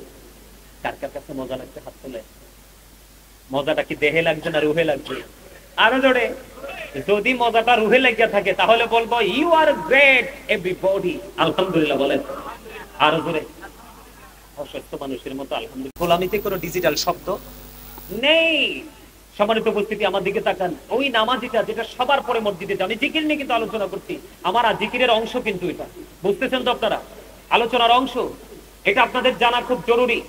যখন ইমাম সাহেব খুতবা দেওয়ার জন্য মিম্বরে দাঁড়িয়ে যায়, রাস্তা মসজিদের গেটে দাঁড়িয়ে যে ফেরেশতারা 1 2 3 4 করে রোল নাম্বার অনুযায়ী মুসল্লিদের লিস্ট করে, যখন ওই ইমাম সাহেব যখন খুতবা দেওয়ার জন্য দাঁড়িয়ে যায়, তখন কিন্তু তার এই নোটবুকটাকে সে বন্ধ করে ইমাম সাহেবের খুতবা শোনার জন্য ওই ফেরেশতারা পর্যন্ত দাঁড়িয়ে যায়। আওয়াজ করে বলেন সুবহানাল্লাহ। কিন্তু আমরা এতটাই হতভাগা, আমাদের এতটাই গেঠাও, আমরা ওই সময় মসজিদে উপস্থিত হয়েছি, আজকে যে ফেরেশতাদের নোটবুকে উসিলা হিসাবে যেটা হাসর দিন কাজে লাগবে, সেটা কিন্তু আপনার আমলনামায় আসেনি। আপনি কিন্তু আজকের মুসল্লি হিসাবে যে হাজিরা খাতা, সেটাতে কিন্তু আপনি আসতে পারেননি। তাহলে এটা কি কপাল পড়লো না? জিকির কিভাবে করবেন আমি একটু ট্রেনিং দিয়ে যাই আজকে আপনাদেরকে। বন্ধুরে আমার, হাদিস শরীফের মধ্যে এসেছে, আপনারা আমার প্রাণের নবী জানিয়ে দিয়েছেন, জুমার দিনে তোমরা সবার আগে গোসল করবা অন্য সপ্তাহে সব দিনের চাইতে উত্তম রূপে। সপ্তাহে 6 দিন যেমনি গোসল করো এমনি নয়, আজকে জুমার দিন, কারণ ঈদুল ফিতর, ঈদুল আযহা, রোজার ঈদ, কুরবানির ঈদ দিনের চাইতে দামি হলো জুমার দিন। বলবনি কেমনে দামি ওইটা? আল্লাহ রাসূল বলতেছে, সালাতুল খামস ওয়াল জুমআতু ইলাল জুমআ ওয়া রমাদানু ইলা রমাদান মুকাফফিরাতুল লিমা বাইনাহুন্না ইযা তুনিবাতিল কাবাইর। আল্লাহ রাসূল বলেছে 5 ওয়াক্ত নামাজ যদি পড়তে পারো, 5 ওয়াক্ত নামাজের মধ্যে যে গ্যাপ আছে, গ্যাপের গুনার কাফফারা হয়ে যাবে। ফজর থেকে জোহরের গ্যাপ তুমি জোহর পড়লাই, গুনার কাফফারা হয়ে গেল। তবে কবিরা নয়, সগীরা গুনাহ। আমার নবী বলেছেন, আল জুমাতু ইলাল জুমআ, এক জুমা থেকে আরেকটা জুমার মাঝখানে একটি সপ্তাহের গ্যাপ। তুমি যদি এই জুমাটা পরিপূর্ণভাবে যদি পড়তে পারো, আরেকটা জুমা যদি এই পরে আগামী জুমাটাও পরিপূর্ণ পড়তে পারো, মাঝখানে একটি সপ্তাহের গুনার কাফফারা হয়ে যাবে, যদি তুমি দুটোটা জুমা সঠিক নিয়মে আদায় করতে পারো। অসুস্থ হয়ে গেছে, আমার কাছে মনে হয় ওয়াজ করতেছি আমি আর ক্লান্ত হয়ে পড়তেছেন আপনারা। এটা কি হইল? ক্লান্ত হলে চলবে, মাত্র একটি রাত্র, কিছু অংশ, তারপরে তো আমরা আবার আগের জায়গায় চলে যাবো, তাই না? একটু সময় আমি ছেড়ে দিব। আমার যে বাকি আলোচনাগুলো বলেছি ছোট ছোট করে একবারে কোট করে নিয়ে এসেছি। আমার দিকে দেখেন, আল্লাহ রাসূল বলেছেন, রমাদান ইলা রমাদান, এক রমজান থেকে আরেক রমজানের মাঝখানে 300 দিনের পার্থক্য। কতদিন? 300 দিনের একটা ডিসটেন্স। আল্লাহ রাসূল বলেছেন, তুমি এই বছরের রোজা এবং এর পরের বছরের রোজা যদি ঠিক মতো আদায় করতে পারো, তাহলে তোমার মাঝখানে একটি বছরের গুনার কাফফারা হয়ে যাবে। তবে শর্ত হলো কবিরা গুনাহ থেকে বেঁচে থাকতে হবে। বুঝে আসছে? তাহলে এটা জুমার দিনটা সব দিনের চেয়ে দামি, সবচেয়ে উত্তম রূপে গোসল করবেন। আজকের থেকে ডিজিটাল শার্ট, আরেকটা কথা বলে দেই, আমাদের এলাকার ছেলেরা জিন্স প্যান্ট পরে না, এটা টোটাল হারাম। চাইলে দলিল দিতে পারবো, সব দলিল মোবাইলে আছে। আমি আপনাদেরকে আজকে বলি, নারীর পর্দা, নারীদের ফরজ হলো মাথা থেকে পা পর্যন্ত ঢেকে রাখা, আর পুরুষের ফরজ পর্দা ফরজ হলো নাভি বরাবর অথবা নাভির উপর থেকে টাকনুর উপর পর্যন্ত ঢেকে রাখা, এটা ফরজ। আপনি হাজার চেষ্টা করলেও কিন্তু জিন্স প্যান্ট নাভির নিচেই থাকে, ওঠে না। আমি ওইদিকে যাচ্ছি না, অনেক লম্বা, আপনারা অনলাইন থেকে কালেক্ট করবেন। শুধু পোশাক নিয়ে কি আলোচনা কোরআন হাদিসে আসছে। আর আজকে বলে দেই, একবারে টকটকে লাল জামা কে পরবেন না। আল্লাহ রাসূলকে যখন এক জনৈক ব্যক্তি একটা সালাম দিলেন, নবী সালামের জবাব দিলেন না। আবার দ্বিতীয়বার আরেকটা সালাম দিলেন, নবীজি দ্বিতীয়বার সালামের জবাব দিলেন না। ইয়া রাসূলুল্লাহ, ইয়া হাবিবাল্লাহ, নবী গো, বারবার সালাম দিতে সালামের জবাব কেন দিচ্ছেন না? নবীজি বললেন, সে যে পোশাক পরেছে এটা মাকরুহ তাহরিমি, এটা হারামের অন্তর্ভুক্ত, যেটা শরীয়ত সমর্থন করে না, সাপোর্ট করে না, ওই পোশাক পরেছে, এই জন্য সালাম দেওয়া সুন্নাত, জবাব দেওয়া ওয়াজিব। এত গুরুত্বপূর্ণ হওয়ার পরেও একেবারে টকটকে লাল জামা পরিহিত অবস্থায় দেখার পরে আপনারা আমার প্রাণের নবী ব্যক্তির সালামের জবাব দেয়নি। জোরে জোরে বলেন নাউযুবিল্লাহ। আমার দিকে তাকান, যেহেতু প্রসঙ্গটা আসছে, পরে আমি দুটো হাদিস আপনাদেরকে শোনাবো। আমার দিকে তাকান। আল্লাহ রাসূল মসজিদে অবস্থান করতেছে, হঠাৎ করে একটা ব্যক্তি এসে উযু করে নামাজের নিয়ত বাঁধলেন। আমার দিকে তাকান, নামাজের নিয়ত বেঁধে ফেললেন। নবীজি তাকায়া দেখলেন তার পোশাকটা টাকনুর নিচে। নবীজি বললেন, তুমি উযু করে আসো, তার মানে নামাজ ভাঙতে হবে। তিনি নামাজ ভেঙে উযু করতে গেলেন, উযু করে আসলেন, কিন্তু টাকনুর নিচের পোশাকটা এখনো উপরে উঠায় না। আবার এসে তিনি বন্ধ নামাজের নিয়ত বাঁধলেন। আমার নবীজি আবার বললেন, তুমি উযু করে আসো। তিনি দ্বিতীয়বার আবার উযু করতে গেলেন। তৃতীয়বার আবার যখন আমার নবী তাকে বললেন, তুমি উযু করে যাও, উযু করে আসো, আরেকজন নবীকে প্রশ্ন করলেন, ইয়া রাসূলুল্লাহ, ইয়া হাবিবাল্লাহ, নবী গো, বারবার কেন বলছেন গো তাকে উযু করার জন্য? আমার নবী বলেছেন, কিয়ামত পর্যন্ত সে নামাজ পড়তে পারবে, নামাজ জিকির করতে পারবে, জিকির আল্লাহ পর্যন্ত পৌঁছাবে না। কারণ আল্লাহ পবিত্র কালামে হাকিমের মধ্যে বলেছে, হাফেজ সাহেব ভুল হলে বলবেন, ইয়া বানি আদম কদ আনজালনা আলাইকুম লিবাসান ইউওয়ারি সাওআতিকুম ওয়ারিশান ওয়া লিবাসুত তাকওয়া যালিকা খায়র। জোরে জোরে বলেন আল্লাহু আকবার। আসেনি রে? আল্লাহ রাব্বুল আলামিন আদম সন্তানকে সুন্দর করে বানাইছে, তাকে আরো বেশি সুন্দর রাখার জন্য তার জন্য পোশাক দিতে। একটা হলো প্রতিনিয়ত লজ্জাস্থান ঢাকার পোশাক, আরেকটা দিতে সাজের পোশাক, আরেকটা দিল তাকওয়ার পোশাক। আল্লাহ বলতেছেন, সবচেয়ে উত্তম পোশাক হলো আল্লাহর কাছে তাকওয়ার পোশাক, যেটা পুরুষের উপর দিয়ে থাকবে নাভি বরাবর অথবা উপরে, আর নিচের দিক দিয়ে থাকবে টাকনুর উপরে। সুবহানাল্লাহ বলেন না কেন? পরবেন নি পোশাক, লুঙ্গি বলেন, প্যান্ট বলেন, ট্রাউজার বলেন, পায়জামা বলেন, হুশ করে পরবেন। আজকে বলে গেলাম, এদিক দিয়ে রাখবেন নাভি বরাবর অথবা নাভির উপরে, নিচের দিক দিয়ে রাখবেন ঠাকুর উপরে, অন্যথায় আপনি নামাজ পড়তে পারবেন। বুখারীতে আর একটা হাদিস এসেছে একেবারে সিম্পল ছোট। আমার নবী বলেছেন, যে ব্যক্তি অহংকার করে করে লুঙ্গি বলেন, প্যান্ট বলেন, পায়জামা বলেন, ট্রাউজার বলেন, যেটাই বলেন, ট্রাকুর নিচে ঝুলিয়ে ঝুলিয়ে পড়বে, নবীজি বলেছেন তার ঠিকানা হলো জাহান্নাম। আরো জোরে বলেন তো নাউজুবিল্লাহ। তাহলে শুধু জিকির করলেই চলবে না, আমাদের মধ্যে দেখবেন 5 ওয়াক্ত নামাজও ঠিক, মিছা কথাও ঠিক। আমাদের মধ্যে দেখবেন 5 ওয়াক্ত নামাজও ঠিক, সুদও ঠিক। আমাদের মধ্যে দেখবেন 5 ওয়াক্ত নামাজও ঠিক, পরের হক নষ্ট করাও ঠিক, আছে না নাই? তার কারণ হলো আপনারটা মানবো না আল্লাহরটা মানবো। আল্লাহ সূরা আনকাবুতের মধ্যে বলেছে, ইন্না সালাতা তানহা আনিল ফাহশাই ওয়াল মুনকার, নামাজ মানুষকে খারাপ কাজ থেকে বাঁচায় রাখে। এখন আপনি নামাজও পড়লেন, খারাপ কাজও করলেন, আপনার খারাপ কাজই হলো, নামাজটা হলো না। কথা কি বুঝে আসছে? কথা বুঝতে পারছেন? আমি পোশাক নিয়ে আলোচনা করব না, দুটো হাদিস শোনাবো আপনাদেরকে জুম্মার দিন নিয়ে। আল্লাহ রাসূল বলেছেন, কেউ যদি জুমার দিনে উত্তম রূপে গোসল করে, লম্বা সুন্দর পাঞ্জাবি পরবেন, সবার ঘরে আছে না নাই? দুলা সাজবেন প্রত্যেকটা জুমার দিনে, রাসূল বলেছেন আতর লাগাবেন, হেঁটে হেঁটে হেঁটে হেঁটে মসজিদে যাবেন, সবার আগে গিয়ে মসজিদে প্রবেশ করবেন, আপনার আমল নামায় ওট কুরবানির সওয়াব দেওয়া হবে। আল্লাহ রাসূল বলে দিয়েছেন, কেউ যদি জুমার দিনে সবার আগে যদি মসজিদে প্রবেশ করতে পারো এবং সবার পরে যদি একেবারে সবার পরে যদি তুমি মসজিদ থেকে বের হতে পারো, তোমার বাড়ি যাইতে যতগুলো কদম লাগবে, মানে কাইক লাগবে, কি লাগবে? তোমার বাড়ি যাইতে যতগুলো কাইক লাগবে, কদম লাগবে, প্রত্যেকটা কদমের বিনিময়ে বিনিময়ে তোমার আমল নামায় 1 বছরের নফল ইবাদতের সওয়াব দেওয়া হবে। বুঝছেন? দিন তার মানে যার বাড়ি যত দূরে সে তত বেশি নিয়ামতের। এটা হলো জুম্মার দিন। কোন দিন? আর এমনি সচরাচর যে আমরা নামাজ পড়ি, সেই নামাজের ফজিলত, সেটাও কিন্তু জিকির বলেছিলাম, মনে আসেনি? নামাজও কি, হজও কি, কাউকে ভালো কাজের জন্য ডাকাও কি, কাউকে খারাপ কাজ থেকে বারণ করাও কি, সুবহানাল্লাহ বলা কি? আমার কথা বলেন না কেন? বুঝতে করতে হবে তো, নাহলে বাদ গেলে ভুলে যাবেন আবার।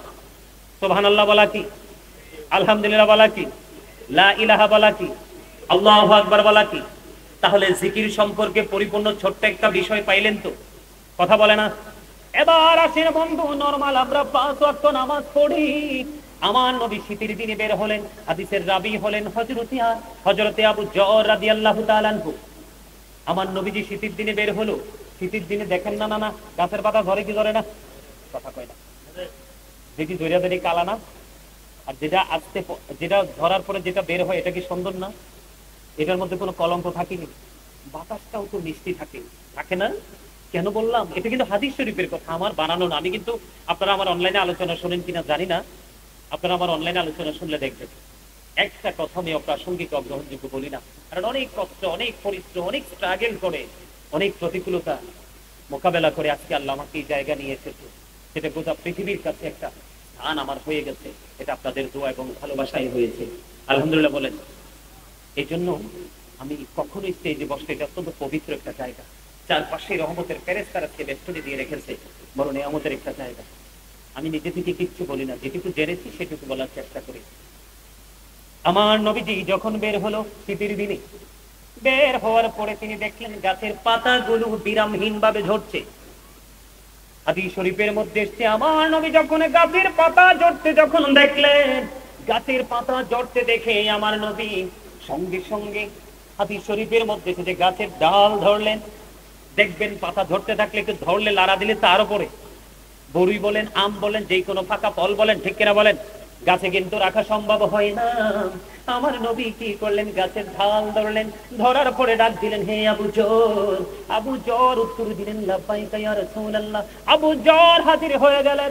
আমার নবী বললেন, রে আবু যর, তুমি চাইয়া দেখো, শীতের দিনের কারণে শুষ্ক হয়ে গাছের পাতাগুলো যেমনি ঝরে ঝরে পড়ছে, ঠিক আল্লাহর বান্দাগুলো, আমি নবীর উম্মতগুলো যখন নামাজ নামক জিকিরের মাধ্যমে যখন আল্লাহ রাব্বুল আলামিনের কুদরতি কদমে যখন কপালটা লাগাইয়া সিজদা দিবে রে, সিজদাটা দিতে দেরি ওই শীতের দিনের গাছের পাতার মতো তার জীবনের সবগুলো গুনাহ ঝরে পড়ে যাবে। আমি বুঝাইতে বুঝাইতে একবারে টায়ার্ড হয়ে যাইতেছি, আপনারা রিল্যাক্সে বসে সুবহানাল্লাহটা কর না। আমি না একটু আগে বললাম সুবহানাল্লাহটা জান্নাতের মেহমানদের খাবার। এই নিয়ে আমার দিকে তাকান, আপনারা তো আমার বেজালে ফালান, আবার এই জিকিরের পাল্টা আবার রিপিট করতে হবে। এখন আমি ওই আমার বিষয় চলে যেতে চাইছিলাম। একটু বলি, প্রতিদিন মানুষ যেমন ডাবল, খাবারও লাগে ডাবল। কি পৃথিবীর খাবার কিন্তু যে কোনো জায়গায় গেলে পাওয়া যায়, দেখবেন এক গ্লাস পানি অথবা নর্মাল দুটো বিস্কিটও দেয়, এটা দেহের খাবার। কিন্তু রুহের খাবারটা যে কোনো জায়গায় পাওয়া যায় না, রুহানিয়াতের মানুষ ছাড়া। আজকের এই জায়গাটা হলো রুহানিয়াতের বাজার করা। আপনারা জানেন এটা একটা শপিং সেন্টার। আজকের এই জায়গাটা পৃথিবীর কোনো শপিং না, আখিরাতের শপিং করার জায়গা হলো এটা। সুবহানাল্লাহ বলেন না? ব্রেইনে সেট আপ দিবেন, একটু পর থেকে এটাকে আমল করার চেষ্টা করবেন, তাহলে এই ধন্য দেহেরটাও মিলে গেল, রুহেরটাও মিলে গেল। তাহলে জিকিরে লাভ না লস? আয়োজনের পর আমরা জিকির করবো তো। জিকির কিন্তু কোরআন শরীফ একটা আনলে ভালো আছিল আর কি। একটা ব্যবস্থা করতে পারবা নি কোরআন শরীফ? মনু মোবাইলে হইবে না, একবারে জেনুইন কোরআন শরীফ একটা নিয়ে আসো তো। যাও, এলাকার কে আসো, বাড়িতে একটা ঘর থেকে একটা নর্মাল কোরআন শরীফ নিয়ে আসো। যাও, মক্তব থেকে হোক, কারো ঘর থেকে হোক, একটা কোরআন শরীফ আমার জন্য নিয়ে আসো। আমার মোবাইলে তো আছে কোরআন শরীফ, কিন্তু এনতে তো তেলাওয়াত করবো না, বেনিফিট নাই তো। হেনতে কইলে লাভ হইতো না, হেনতে কইলে লাভ হইতো। সুবহানাল্লাহ বলেন। আচ্ছা, এখন আমি আপনাদেরকে বলি, আমি কিন্তু একটা আয়াত নিয়েছি পবিত্র কালামে হাকিমের 29 পারা মনে হয় সম্ভবত, একবারে লাস্ট থেকে। ইয়া আইয়ুহাল্লাযীনা আমানু কু আনফুসাকুম ওয়া আহলিকুম নারা। আল্লাহ বলেছেন, O believers, save yourself and your family from the fire.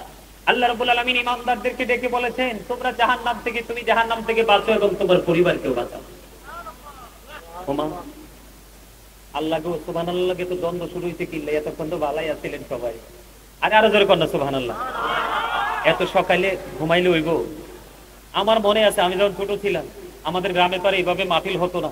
ওই ফিরাতুলে মাহফিল হইতো, আমাদের পাহাড়পুর মসজিদ মাঠে মাহফিল হইতো, ওই আনন্দ করে মাহফিল হইতো। বিকাল বেলায় তো হাইতে হেঁটে গেতাম মাহফিলে, দেখতে যে বসে থাকতাম, গজল গাইতাম। এই যে মানসিকতাটা এখন কোথায় গেল ছেলেদের? একবারে চলে গেছে। মোবাইল ধ্বংস করে দিয়েছে আমাদের, একেবারে আমাদেরকে ধ্বংস করে দিয়েছে মোবাইল। আপনারা জানেন না, ইহুদি নাসারারা তাদের সন্তানকে জেনুইন শিক্ষা দিচ্ছে, আর আমাদের সন্তানদের হাতে তুলে দিচ্ছে ফেক শিক্ষা। বুঝেন না? না ভুল বললাম? আল্লাহ রাব্বুল আলামিন পবিত্র কালামে হাকিমে বলতেছে, ইন্নাল কাফিরিনা কানু লাকুম আদুওয়াম মুবিনা।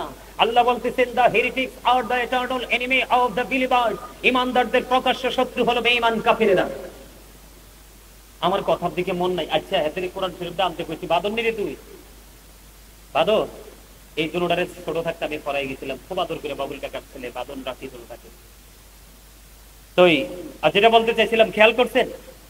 আল্লাহ বলতেছে বেঈমান কাফেরেরা ঈমানদারদের প্রকাশ্য শত্রু, দুশমন। এখন আমাদের সন্তানরা কিন্তু দুশমনদের সাথে কি হয়ে গেছে? মিলেমিশে একাকার হয়ে গেছে। আমাদের মধ্যে কি সেই কোন ধরনের ফিলিংস আছে? আছে? নেই। কেন নাই? কারণ আমরা আমাদের দায়িত্ব থেকে সরে যেতে চাই। কিন্তু আপনি যদি সরে যেতে চান, কিন্তু আল্লাহ আপনাকে ছাড়বে না। আমার দিকে তাকান, এদিকে তাকান, সবাইকে বলছি আমার দিকে তাকান। বাবা হয়েছেন, শুধু বাবা হয়ে নাচলে চলবে না। আল্লাহ রাসূল বলেছেন, আবদিবু আওলাদাকুম আলা সালাতি খিসালিন হুব্বি নবিকুম ওয়া হুব্বি আহলি বাইতিহি ওয়া আলা কিরাআতিল কুরআন। আল্লাহ রাসূল বলেছেন, তোমরা তোমাদের সন্তানদেরকে তিনটি বিষয় শিক্ষা দাও। একটা হলো হুব্বি নবিকুম, নবীর মহব্বত, teach the love of the prophet. দুই নাম্বার হচ্ছে হুব্বি আহলি বাইতিহি, নবীর পরিবারের ভালোবাসা শিখাও, টিচ ফ্যামিলি লাভ। তারপরে বলেছেন কোরআন তেলাওয়াত শিখাও, learn to recite the holy Quran. তোমরা তোমাদের সন্তানদেরকে কোরআন তেলাওয়াত শিখাও। আজকে কি আমাদের সেই শিক্ষা আছে? এই যে আমার নানা কইতাছে ফেসবুক আছে।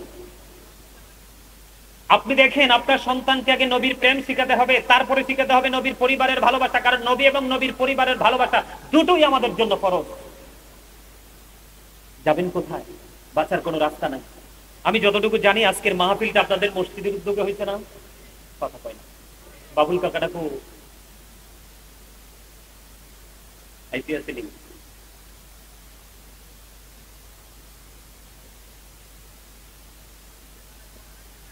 না না, এটা তারা বলতে হবে না। আমি যতটুকু জানি মসজিদের উদ্যোগে হয়েছে। আমি যদি সেই বিষয়ে ঢুকি তাহলে আমি আলোচনা করবো। কাকা নিয়ে আসতেছে, বাবুল কাকা।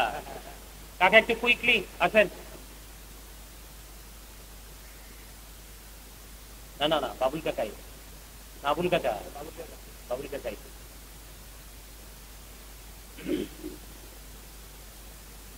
কাকা এদিক দিয়ে আসেন। আমি এতক্ষণ কিন্তু আমার পার্সোনাল বিষয় নিয়ে আমার আপন মানুষগুলোকে আপন মনে বুঝিয়েছি, বুঝছেন নি? বেশি তো বোঝাতে পারবো না, মূল যে বিষয়গুলো আলোচনা করব আজকে। আসলে কি আমাদের যে মসজিদের যে বিষয়টা, এই বিষয়টা নিয়ে কি কথা বলা যায়? আপনারা সবাই একমত মসজিদের বিষয়টা নিয়ে আলাপ করা যাবে? মেম্বার কাকা তো আছে এখানে, আপনারা দেখছেন তো আমি দীর্ঘ 7.5 মাস সময় দিয়েছি আমার গ্রামের মসজিদে। মসজিদ কিন্তু হয়ে গেছে, হয়ে গেছে না? কিন্তু সময় লাগবে, হিসাব করছি মূলত 5 মাস সময়, আসা যাওয়া সময় লাগছে 7.5 মাস। বাংলাদেশের ইতিহাসে নজির। আমি কিন্তু এখানেই মসজিদ করছি এমনটি নয়, আমি করছি বললে ভুল হবে, আল্লাহ আমাকে দিয়ে করাইছে, এই হাতগুলোকে আল্লাহ হয়তো কবুল করছে। আমি কিন্তু আরেকটা মসজিদ করেছি অত্যন্ত দৃষ্টিনন্দন, সেটা হলো জাগুরজুলি বিশ্ব রোডে। আপনার যদি কখনো যাওয়া হয় বিশ্ব রোড থেকে বাংলা বাজারের দিকে যাইতে একটু সামনে গেলে দেখবেন হাতের বাম দিকে 2 রাস্তার মোড়ে একটা মসজিদ হয়েছে, ঢুকলে চোখ শীতল হয়ে যাবে। মাত্র 1 বছর সময় নিয়ে মসজিদটা করেছে এখানে। আমার জীবনে আল্লাহ আমাকে দিয়ে অনেক কিছু করাইছে, আরো কিছু করার প্রত্যাশা করছি। তো আপনারা যারা আছেন এই গ্রামের মহল্লার এবং দূর থেকে যারা মেহমান আসছেন, আপনারা কি চান আমি একটু মসজিদ নিয়ে কথা বলি? ওই যে বলেছি, save yourself and your family from the fire. আমিও বাঁচবো, আমার পরিবারকেও বাঁচাবো, আপনিও বাঁচবেন, আপনার পরিবারকেও বাঁচাবেন। বাঁচাতে হলে কিন্তু আপনার ঈমান আমল সবই লাগবে। কথা বলে না? কেননা আপনার ঈমানের ফয়সালা তো হবে কবরে, আপনার আমলের ফয়সালা হবে মিজানে। কথা কয় না? তা আপনার কি একটা ছাড়া আরেকটা চলবে? কোরআন শরীফটা খুব মহাব্বত করে আনাইছি, কাছে জানেননি। আপনারা হয়তো মনে মনে ভাবতে পারেন যে হুজুর এই আয়াতটা আসলে ঠিকঠাক বললো কিনা, এই জন্য আমি এটা কাছে এনেছি আপনাদের কাছে সূত্রটা তৈরি করার জন্য। আল্লাহ রাব্বুল আলামিন পবিত্র, কাকা বসে, কাকা বসে, কাকার কাছে আর দাও এদিকে। আল্লাহ রাব্বুল আলামিন কি বলতেছে দেখেন, বিসমিল্লাহির রহমানির রহিম, الذين يؤمنون بالغيب ويقيمون الصلاة ومما رزقناهم ينفقون।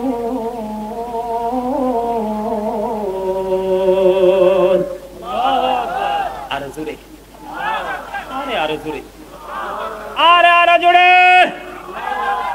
জিকির না, জিকিরেতে মৌলা রাজি দিল হবে রোশন, জিকিরেতে মৌলা রাজি দিল হবে রোশন। আল্লাহু আল্লাহু জিকির করো সর্বক্ষণ, বলেন আল্লাহু আল্লাহু জিকির করো সর্বক্ষণ। আরে শিখিয়ে দেই তো কইতারেন না। আলহামদুলিল্লাহ বলেন।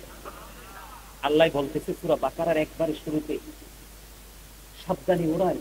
কারা সাবধানী? ঈমানদার ওরাই। কারা ঈমানদার? আল্লাহ বলতেছেন যারা অদৃশ্যে বিশ্বাস করে, মানে গায়েবকে যারা বিশ্বাস করে। এরপরে আল্লাহ বলেছেন যে ওয়ায়ুকিমুনাস সালাতা, আল্লাহ রাব্বুল আলামিন বলেছেন ওয়ায়ুকিমুনাস সালাত, যারা সালাত কায়েম করে। এরপরে আল্লাহ বলেছেন ওয়ামিম্মা রাযাকনাহুম ইনফিকুন, আল্লাহ যে আপনাকে আমাকে সম্পত্তি দিয়েছে, কি দিয়েছে? সম্পত্তি দিয়েছে, দৌলত দিয়েছে, আছে না? কথা কয় না।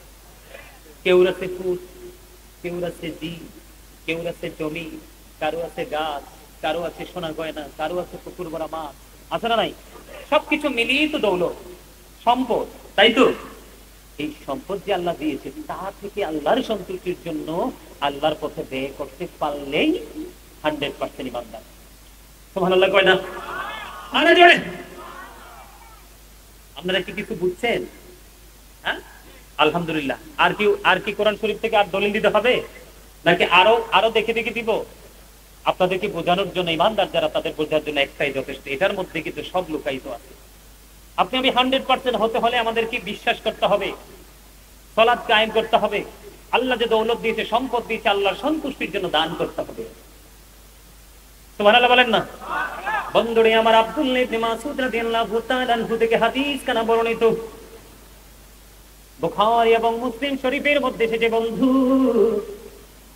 আমার নবী, আজকে যেমনি আমি আপনাদের সামনে আলোচনা করতেছি, আমার নবী যখন আলোচনা করতেন সাহাবায়ে কেরাম বন্ধু এমন ভাবে নবীজির কথা মনে দিয়ে শুনতেন। আমি একটু একটু প্র্যাকটিক্যালি দেখাই। হাদিস শরীফের মধ্যে এসেছে নবীজির কথার প্রতি তাদের মনোযোগ এত বেশি থাকতো রে, তারা ঘাড়টাকে এমন ভাবে নিচু করতো মনে হতো যেন ঘাড়ের পক্ষিটা বসে গেছে। এতটাই মনোযোগের সহকারে তারা আলোচনাগুলো শুনতো নবীজির, কারণ এগুলোই তাদের জন্য ছিল অনুসরণীয় এবং অনুকরণীয়। জোরে জোরে কন্যা সুবহানাল্লাহ। আমার নবী বলেছেন, মন দিয়ে শোনেন, কারণ আমি আমার গ্রামে যখন মসজিদ করতেছি যে মেম্বার কাকা ছিলেন না, কি ধরনের প্রতিকূলতা সৃষ্টি হয়েছিল। আল্লাহ রাব্বুল আলামিনের কাছে সাহায্য চেয়েছি। আল্লাহ, কারোর সাথে দ্বন্দ্ব করতে আসিনি, কলহ করতে আসিনি, এসেছি তোমার ঘর বাইতুল্লাহ তৈরি করার জন্য। অনেক প্রতিকূলতা সহ্য করেছি, তার কারণ আমার মধ্যে একটা লোভ কাজ করেছিল। কি কথা কয় না? আরে কথা কয় না, লোভ বুঝেননি? লোভ কিন্তু সব লোভ খারাপ না। আমি যে লোভটা করছি কাকা এটাকে খারাপ না, না এটাকে খারাপ, এই ধরনের লোভ থাকা ভালো। আমার মধ্যে একটা লোভ ছিল বন্ধু। বলে হুজুর কেমন লোভ? হযরতে আব্দুল্লাহ ইবনে মাসউদ রাদিয়াল্লাহু তাআলা আনহু থেকে বর্ণিত এই হাদিসখানাও বুখারী শরীফের মধ্যে একই রাবী থেকে বর্ণিত হাদিস। আমার নবী বলতেছে, পৃথিবীর বুকে যদি কেউ একটা মসজিদ বানায়, আল্লাহ রাব্বুল আলামিন ঠিক সেম ঘর তার জন্য জান্নাতে বানিয়ে দিবে। যেদিন জানতে পেরেছি মসজিদ বানাইলে আল্লাহর ঘর পাওয়া যায় জান্নাতে, সেই দিন থেকে আমার মধ্যে লোভ কাজ করতেছিল বন্ধু। সুবহানাল্লাহ বলেন না? এই লোভের শেষ পর্যন্ত সে মসজিদের শেষ, তাও খুবই অল্প সময়ের মধ্যে, ঠিক কিনা বলে? আপনি যেই রকম ঘর পৃথিবীর বুকে বানাবেন, আমার নবী বলে দিয়েছেন আপনার জন্য জান্নাতে সেই রকম ঘর বানানো হবে। চট্টগ্রাম থেকে আমার এক ভক্ত ফোন দিল, যখন মসজিদের কাজটা চলমান, উনি ফোন দিয়ে বলতেছে, হুজুর আমি জানি আপনি ভাড়া বাসায় থাকেন, নিজের বাসায় থাকেন না, কিন্তু আপনি মসজিদে নেমেছেন, লক্ষ লক্ষ টাকা পায়, অর্ধ কোটি টাকা চলে যেতে পারে বা তারও বেশি যেতে পারে। আপনি ভাড়া বাসায় থেকে মসজিদ করতেন, ব্যাপারটা বুঝলাম না। তখন আমি কনফিডেন্টলি তাকে উত্তর দিয়েছিলাম, আমি ভাড়া বাসায় থাকলেও আমার মরণ, নিজের ঘর বানায়া থাকলেও আমাকে মরণ মৃত্যুবরণ করতে হবে। আমার মৃত্যু কিন্তু নিজের বাড়িতে থাকলে এটাকে বাড়ি কিন্তু প্রতিরোধ গড়ে তুলতে পারবে না, ঠিক কিনা বলে? আমি বলেছি আমি ভাড়া থাকলেও মরতে হবে, নিজের বাসায় থাকলেও মরতে হবে। আমি চাই আমার মরার পরে যেন আমি আল্লাহর কাছ থেকে একটা ঘর গিফট পাই। উত্তরটা তিনিকে সেইভাবে দিয়েছিলাম বন্ধু। আমি আপনাদেরকে সেই মানসিকতা নিয়ে কাজ করতে বলবো। বলে হুজুর কেন বলবো? হযরতে আবু হুরায়রা রাদিয়াল্লাহু তাআলা আনহু থেকে হাদিস কানা বর্ণিত। এই হাদিসটা এসেছে বন্ধু বুখারী শরীফের মধ্যে।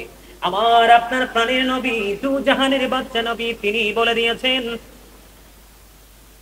মসজিদটা ছোট হোক। দেখেন আগের হাদিসে কিন্তু বলা আছে তুমি মসজিদ বানাইলে কিন্তু তুমি কি পাবা?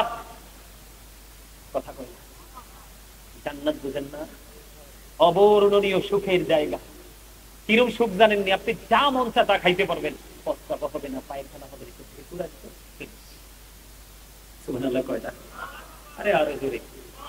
জান্নাতে একটা গাছ আছে, এই গাছের নিচে যদি ছায়াটার নিচে পৃথিবীর শ্রেষ্ঠ ঘোড়া, যেটা খুব দ্রুত গতিতে দৌড়াতে পারে, এই ঘোড়াটা যদি মিনিমাম 70 বছর দৌড়ায়, তারপরেও এই বৃক্ষের যে ছায়ার নিচটা দৌড়ে শেষ করতে পারবে না। জান্নাত তো বিশাল, আর জাহান্নামে একেবারে সংকল্পিত জায়গা, কষ্টের কোনো শেষ নাই। যদি সুযোগ পাই জাহান্নামীদের খাবারটা নিয়ে একটু বলবো।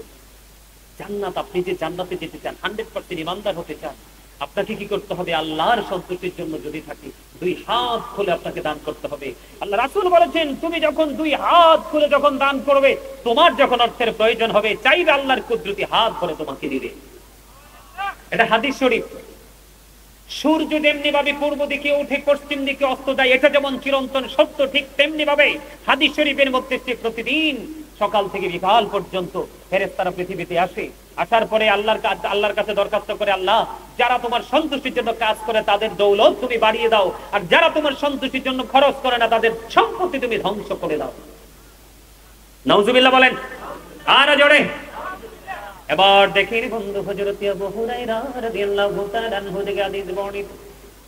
আমার আপনার প্রাণের নবী, দু জাহানের বাদশা নবী, তিনি বলে দিয়েছে মসজিদটা যদি আকারে ছোট হয় কোনো সমস্যা নেই, মসজিদ ছোট হোক বা বড় হোক, যেমনই হোক, তুমি যদি মসজিদ পৃথিবীর বুকে আল্লাহর ঘর যদি তুমি বানাও, তাহলে তোমার জন্য জান্নাতে ঘর বরাদ্দ।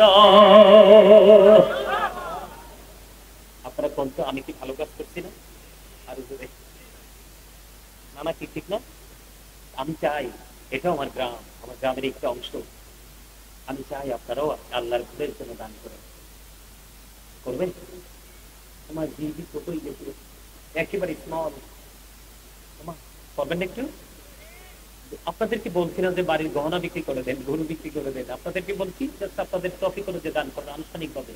আরে মসজিদ যেহেতু শুরু হয়েছে, করবেন তো আপনারাই। কারা?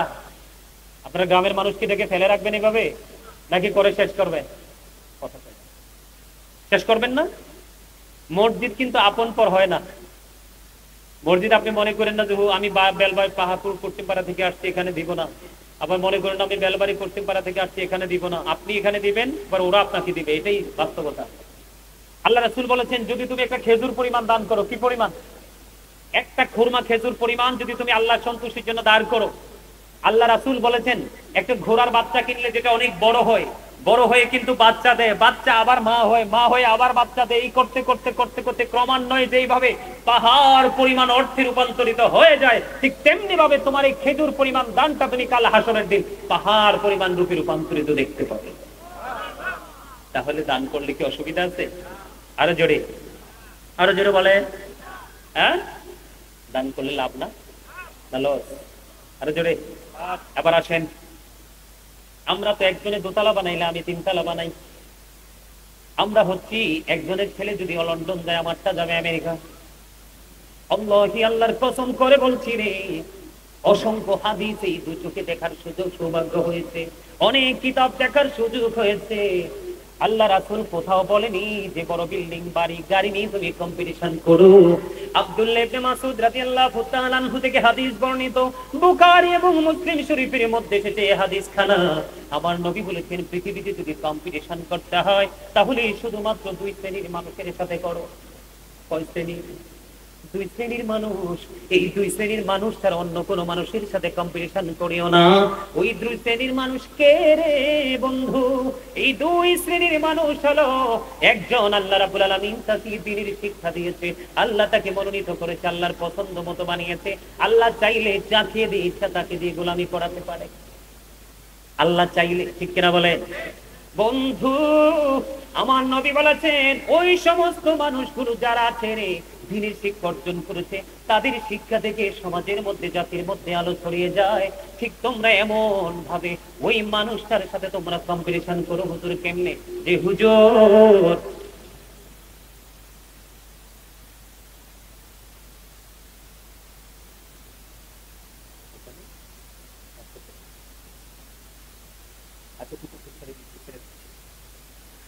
সম্মানিত উপস্থিতি, তখন আমার নবী বলেছেন হুজুর একটা হলো যাকে দ্বীনের শিক্ষা দেওয়া হয়েছে, দ্বীন অনুযায়ী সে দ্বীনকে মানুষকে সঠিক পথে নিয়ে আসতেছে, কি করতেছে? ওই মানুষটার সাথে তুমি কম্পিটিশন করো। দুই নাম্বার হলো সমাজের মধ্যে যারা প্রভাবশালী দৌলতদার আছে, সে শুধু পবিত্র কাজে ভালো ভালো কাজে সে কি করে খরচ করে, এমন পরিস্থিতিতে তুমি কি করো? ওই সমস্ত মানুষকে ফলো করে তার সাথে কম্পিটিশন করো। আজকে দুইটার একটার সাথেও কিন্তু আমরা নাই, কথা কয় না। সঠিক শিক্ষার সাথেও নাই, যিনি দান করতে তাকে তো আমরা ফলোই করি না, কথা ঠিক আছে তো? দুই নাম্বার হলো আমার নবী বলেছেন তোমাদের মধ্যে এমন কি কেউ আছো যে নিজের সম্পদের চাইতে ওয়ারিসের সম্পদ বেশি পছন্দ করো? এবার সাহাবায়ে কেরাম বললেন ইয়া রাসূলুল্লাহ, আমাদের মধ্যে এমন কেউ নাই যে নিজের সম্পদের চাইতে অন্যের সম্পদ বেশি, ওয়ারিসের সম্পদ বেশি পছন্দ করি। এবার সম্পদ আমার সম্পদ, আমার সম্পদ, আমার সম্পদ মানুষ বারবার বারবার বন্ধু বলতে থাকে। রাসূল বলেছেন তিনটি সম্পদ মাত্র মানুষের, আর বাকিগুলো তার নিজের নয়। একটি হলো যে পোশাক পরিধান করে করে সে পূর্ণ করে ফেলে। দুই নাম্বার হলো খাবার খেয়েছে, যতটুকু খায় সেটাই হলো তার সম্পদ। তিন নাম্বার হলো আল্লাহর সন্তুষ্টির জন্য দান করে, তাই হলো তার সম্পদ। আর বাকি যে জায়গা জমি বাড়ি গাড়ি সন্তান সন্ততি সোনা গয়নাতে, এগুলো সব কিছু পরিত্যাগ করে যেতে হয়। এই জন্য এগুলো কখনোই তার নিজের হতে পারে না। এই জন্য বন্ধু বলবো, এই জান্নাতের ঘর বাইতুল্লাহ আপনারা বেলবাড়ি পূর্ব পাড়ার মানুষগুলোর জন্য সুবর্ণ সুযোগ। আপনারা সবাই সবার জায়গা থেকে আপনারা আল্লাহর ঘরের জন্য সহযোগিতার হাত বাড়িয়ে দিবেন। আমি নিজে ব্যক্তিগতভাবে আজকে বলে গেলাম, বাবুল কাকা আমার সাথে অনেক কথা বলেছে, জলিল কাকার জামাই ওর নাম যে কি, কতবার আমার সাথে দেখা করেছে, কথা বলেছে, তার নাম কি, সাইফুল ইসলাম। জামাই অত্যন্ত অনেস্ট ম্যান, আমি খুব পছন্দ করেছি। শ্বশুর বাড়ির মসজিদের জন্য অনেক পরিশ্রম করতেছে। বাবুল কাকাও আমার সাথে কথা বলেছে। আমি বলেছি আমার মসজিদে আমি যেমনি ভাবে আন্তরিকতা নিয়ে কাজ করেছি, আমি আমার জায়গা থেকে সর্বোচ্চটা দিয়ে আপনাদের মসজিদের সাথে আমি নিজে যুক্ত থাকবো ইনশাআল্লাহ। আমি আপনাদের সবাইকে বিনীতভাবে অনুরোধ করব, হাতকে শক্ত করে রাখবেন না, কারণ দুইটা চোখ থাকলেই কিন্তু কিছু নাই। আরে মিয়া, এখনকার ছেলেরা তো বেদাত বলবে, বেশি দিন নাই কিন্তু এখনকার ছেলেরা বাবা মা মারা গেলে দোয়া লাগবে না, বেদাত বলবে, কারণ কাঠমোল্লার সংখ্যা অনেক বেড়ে গেছে। কথা কয় না কেন? যাদের মধ্যে রাসূলের কোনো আদর্শই নেই, আছে না নাই? আমি যেটা ঢুকতে চাইছিলাম ঢুকতে পারবো না, প্রশাসনিক ভাবে নাকি প্রেশার আছে, একটার মধ্যে প্রোগ্রামটা শেষ করতে হবে। আমার পরে যিনি আছে উনি চলে আসবে, হযরত মাওলানা কাউসার আহমেদ শাহপুরী সাহেব। আমি আপনাদের কাছ থেকে আনুষ্ঠানিকভাবে চাইছিলাম কিছু আদায় করতে, কিন্তু সময় সংকীর্ণতার কারণে আমি পারছি না। আপনারা সবাইকে বিনীতভাবে অনুরোধ করবো, আনুষ্ঠানিকভাবে আপনারা সবাই কি করবেন, মসজিদের দিকে হাত বাড়াবেন তো। আরে আপনারা মনে করেন না টাকা আল্লাহর ঘরে দিলে, আল্লাহর কাজের জন্য দিলে শেষ হয়ে যায়। আপনি শুধু খরচ করে দেখবেন আবার কিভাবে আসবে। তবে দান যে করবেন, আপনাদেরকে বলি, দান যে করবেন শর্ত মেনে করতে হবে। সুদের টাকা দেওয়া যাবে না, ঘুষের টাকা দেওয়া যাবে না। আপনি জানেন যে টাকাটা হারাম পথে আসছে, ওই টাকা দিতে পারবেন, সওয়াব তো হবে না, বরং কি দেখাইবেন। কথা কি বুঝতে পারছেন? আর আমাদের দেশে তো এখন বর্তমানে সব জায়গায় একটা প্রচলিত একটা ধারা তৈরি হয়েছে, সুদ। জামাই থাকি বিদেশ, বউ সুদ খায়, ছেলে থাকি বিদেশ, মা সুদ খায়, বাবা সুদ খায়। আপনারা জানেন কিনা জানেন, আমাকে যেহেতু 12:30 পর্যন্ত সময় দেওয়া হয়েছে, আমি আর বেশি বলছি না। আমার নবী যে মেরাজে গেছে আপনারা তো সবাই জানেন না? মেরাজে যখন গেলেন, জান্নাত জাহান্নাম তো রাসূল দেখেছেন, জাহান্নামের দিকে তাকায়া দেখে এক একটা মানুষের পেট এক একটা ঘরের মতো বড় বড়। জিব্রাইলকে বলে, ভাই জিব্রাইল, এটা কি, এরা কারা রে? জিব্রাইল কয়, ইয়া রাসূলুল্লাহ, ইয়া হাবিবাল্লাহ, নবী গো, এগুলো আপনার নামদারি উম্মত, এগুলো পৃথিবীর শত্রু। নবীজি একটা ডাক দিয়ে বললেন, রে জিব্রাইল, এদের পেটের মধ্যে সাপ আর বিচ্ছু দেখা যায়। আরে আরো জোরে। সামুর ইবনে জুনদুব রাদিয়াল্লাহু তাআলা আনহু থেকে হাদিস বর্ণিত। হাদিসটা অনেক লম্বা, মিনিমাম 30 থেকে 45 মিনিট লাগবে ব্যাখ্যা করতে। এখান থেকে একটা জায়গা আমি পয়েন্ট আউট করতে চাই বন্ধু। আল্লাহর নবী স্বপ্ন যুগে ফেরেশতাদের সাথে ভ্রমণে বের হলো। বের হওয়ার পরে নবীজি দেখতে পাইলেন একটা রক্তের নদী। রক্তের নদীর মধ্যে আমার নবী দেখতে পাইলেন একটা লোক সাঁতার কেটে কেটে পারে আসতে চায়, কিন্তু সে পারে আসতে পারে না। আরেকজন লোক পাড় থেকে পাথর নিক্ষেপ করছে। আমার নবী চিত্ত সঙ্গীদেরকে প্রশ্ন করলেন, বন্ধু, এই মানুষটাকে কেন তাকে নদী থেকে, রক্তের নদী থেকে তাকে উঠতে দেওয়া হয় না? এবার ওই প্রশ্নের জবাবে ফেরেশতারা বললেন, ইয়া রাসূলুল্লাহ, এটা হলো তার সাজা, কারণ সে সুদের মাধ্যমে সারাটা জীবন মানুষের রক্ত চুষে নিয়েছে। আপনারা মনে করেন টাকা নেয়, আসলে টাকা নেয় না, গরিবের অসুস্থ মানুষের রক্ত চুষে নেয়। আরে কথা কয় না, বুঝেন নাই? টাকা দিয়া বাজার করেন না, বাজার আইনা রাইন্দা দেনা বউয়ে, তারপরে খান, খাবার থেকে তো শরীরে রক্ত হয়। তো টাকা যদি হারাম হয়, রক্ত কেমনে হালাল হয়? কথা কয় না কেন?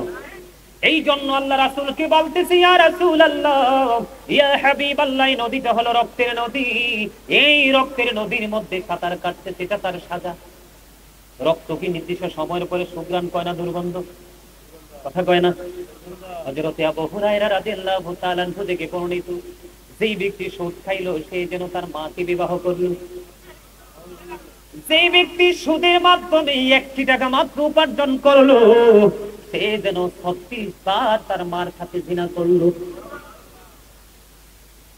যিনি সুদ খায়, যিনি সুদ দেয়, যিনি সুদের লেনদেন করে, যিনি সুদের ইসলাম লেখে, যিনি সুদের টাকা কালেক্ট করে, সুদের টাকা না দিলে বিচার আচারে শালিক যারা বসতে আছে সুদ করে পক্ষ হয়ে, আল্লাহ রাসূল বলেছেন এই সুদকে ঘিরে যা হয় সবার জন্য সমান সাজা, কাউকে ছাড় দেওয়া হবে না। আরেকটা ভয়ঙ্কর কথা হলো, সবচেয়ে বড় ভয়ঙ্কর কথা হলো, আমার নবী বলেছেন তুমি জানো একটা মানুষ অনেক বড় জালেম, অনেক অন্যায় করতেছে, অনেক অপরাধ করতেছে, অনেক জুলুম করতেছে, অনেক অত্যাচার করতেছে, তুমি তার কাছ থেকে সুবিধা নেওয়ার জন্য, তুমি তার কাছ থেকে সুবিধা পেয়ে অন্যায়ের মাত্রা আরো বেশি বাড়িয়ে দেওয়ার জন্য কিছু কিছু টাকা নিয়ে যাচ্ছ। আল্লাহ রাসূল বলেছেন তুমি জানো লোকটা অপরাধী, তুমি জানো লোকটা অন্যায়কারী, তারপরও দুনিয়ার স্বার্থের জন্য তুমি তাকে উৎসাহিত করছো। রাসূল বলেছেন তুমি জেনে বুঝে করলা, তুমি আর মুসলমান রইলা না, তুমি মুসলমান থেকে তুমি খারিজ হয়ে গেছো। মনে রাখবেন, চুরি করে মাল রাখার জায়গা না থাকলে চোর কোনোদিন চুরি করবে না। অন্যায় করার পরে যদি প্রশ্রয় পাওয়ার কোনো সুযোগ না থাকে তাহলে সে কখনোই অন্যায় করবে না। আমার কথা কে তার বুঝেন নাই? বুঝে আসছে তো?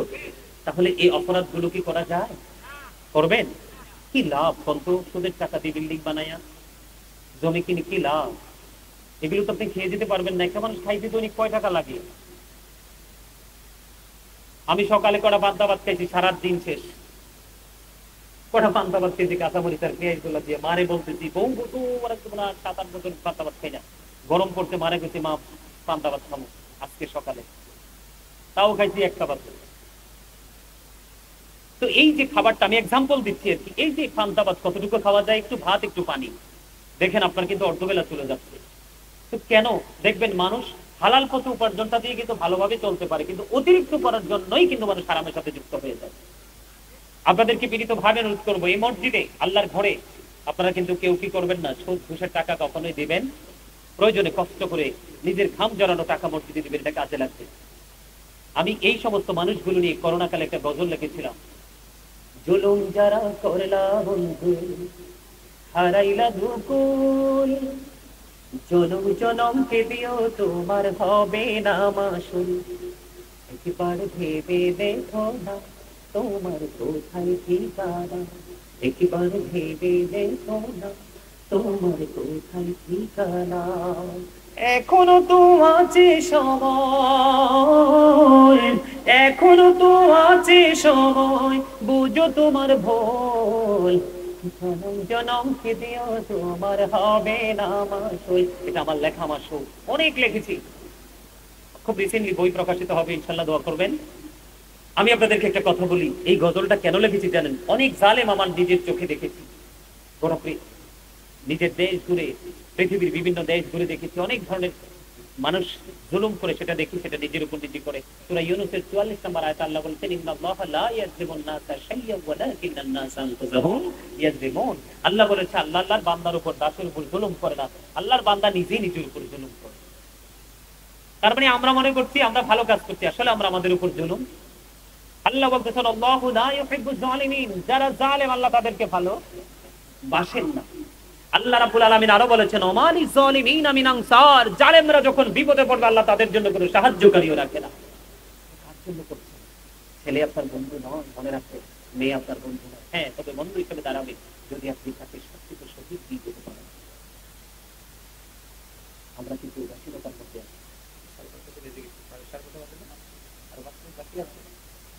আপনারা কি আমার কথা বুঝেন? আরো জোরে বুঝেন? তাহলে কি জুলুম আমরা করবো? আর বিশেষ করে মানুষের সাথে ভালো আচরণ করবেন। বুখারী এবং মুসলিম শরীফের মধ্যে একটা হাদিস আছে, হাদিসের রাবী হলেন হযরত আবু হুরায়রা রাদিয়াল্লাহু তাআলা আনহু। আমার নবী কি বলেছে জানেন? আমার দিকে তাকান। আমার নবীকে একজন প্রশ্ন করলো, ইয়া রাসূলুল্লাহ, ওই ব্যক্তি তো অনেক বেশি দান সৎকার করে, নামাজ রোজা ইবাদত বন্দি করে, কিন্তু তার ব্যবহারে মানুষ কষ্ট পায়, সাথে সাথে রাসূল বললেন সে জাহান্নামী। আরেকজন মহিলার দিকে ইশারা করে বললেন, ইয়া রাসূলুল্লাহ, সে তো দান সৎকাও করে না, সে তো ইবাদতও করতে পারে না, কিন্তু তার ব্যবহারে তো সুন্দর, তার আচরণে মানুষ মানে সন্তুষ্ট হয়। আল্লাহ রাসূল বলেছেন সে জান্নাতি। দেখছেন না আমাদের নবীটা কেমন? এই জন্য বলছি বাকি জীবনটা সবখানে আলেমদের সাথে যুক্ত হয়ে, ওই লাফালাফি ধানচার মানচারের সাথে আবার যুক্ত হয়ে না। এখন কিন্তু আমাদের সুন্নিয়তকে ধ্বংস করে দেওয়ার মতন এক ধানচার বাড়ি, আমরা কিন্তু এদের সাথে প্রোগ্রাম করি না, অহংকার করে বলছি না। এদের সাথে প্রোগ্রামের জন্য আমাদের চাইলে, এই যে আমার সাথে এই মিডিয়াগুলো আজকে তো অল্প আসছে, এরা সবাই আসে নাই, অনেক মিডিয়ার লোক থাকে, সবাই জানে। আমি কিন্তু আবার ডান্সার মানসারের সাথে প্রোগ্রামে যাই না, কারণ এদের কারণে আমরা কি লাঞ্ছিত না? মানুষের কাছে আমরা প্রশ্ন দিচ্ছ, এদের কথার লাগাম নেই, বডি ল্যাঙ্গুয়েজ ঠিক নাই, কোনো কিছু ঠিক নাই, মন ভরা কথা দিয়ে নাচানাচি করে অনেক ধরনের কাহিনী করে, যেটা আমাদের লজ্জা লাগে। আপনারা হয়তো সাধারণ মানুষ, আপনাদের কাছে হয়তো ভালো লাগে, কিন্তু আমরা যেহেতু আলোচনার মাঠে আছি, তাও একবারে টপ লেভেলে আছি, তো আমাদের কিন্তু সেই কথাগুলো শুনতে হয়। আপনাদেরকে বলবে মাহফিলটা যেভাবে আজকে বাবুল কাকা অনেক বছর পরে, আমি জানি বহু বছর আগে একবার আমি করে গেছিলাম বাবুল কাকা তারা মেম্বার দাদার বাড়ির আঙ্গিনা, তারপরে হয়েছে কিনা জানি না, যতটুকু জানি অনেক লম্বা একটা গ্যাপ গেছে, এবার আবার আপনারা শুরু করেছেন। আমি আপনাদের সকলকে আন্তরিকভাবে মোবারকবাদ জানাচ্ছি এবং বলছি এই ধারাবাহিকতাটা ধরে রাখবেন। কে আসতো না আসতো সেটার দিকে তাকাবেন না, কেন জানেন? আজকে আপনাদের কবরবাসীরা অনেক খুশি। আমার যেহেতু সময় দিয়েছে 12:30, আমি আর কথা বলবো না। তার আগে আমি আপনাদেরকে একটু গজল শোনাবো, বাস্তব কথা দিয়ে আপনারা সর্বশেষে কিছু বুঝে নেবেন।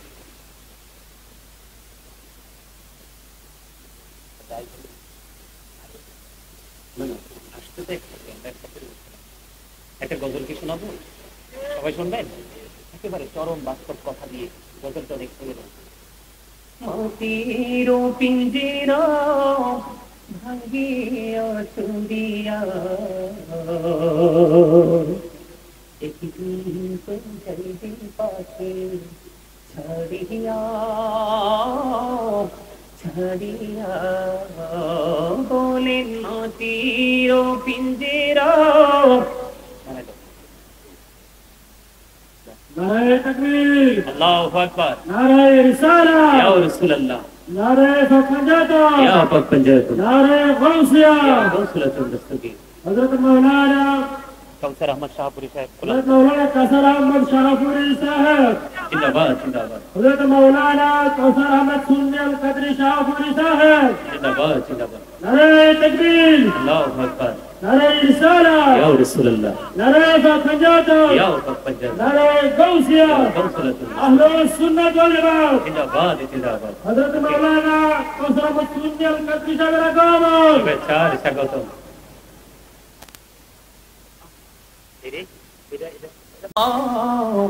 ছাড়িয়া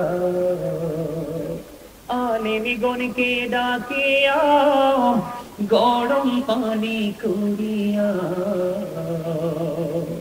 সাবান মেখে দিবি গোসল করাইয়া করাইয়া, জানাজা পড়াইয়া উদ্ধার খাতে চড়াইয়া,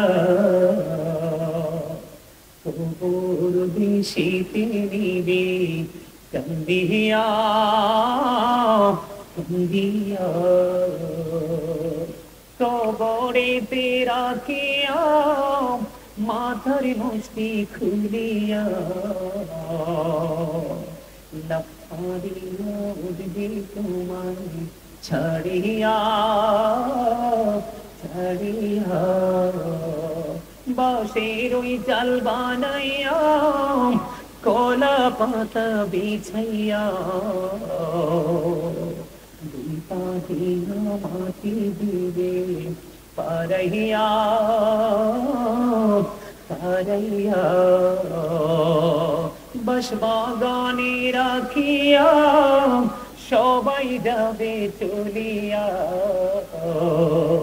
ওই পুকুর পাড়ে রাখিয়া সবাই যাবে চলিয়া, যার যার ঘরে রইবে সবাই ঘুমাইয়া ঘুমাইয়া, এই হইল বাই দুনিয়া, কেউ তো কারো আপন না, আল্লাহ ছাড়া তো আপন পাইবা না পাইবা না, সময় বেশি বাকি নাই, নিঃশ্বাসের তো বিশ্বাস নাই, সময় থাকতে গোনা মাপল চাহিয়া চাহিয়া, আল্লাহ আল্লাহর জিকির করিয়া জবানে রাখো বিজয়া মৃত্যু কষ্ট যাইবে দূরে সরিয়া সরিয়া আলেমি গণকে ধরিয়া এলেমি কালাম শিখিয়া রোজা নামাজ লড়ি সাথী বানাইয়া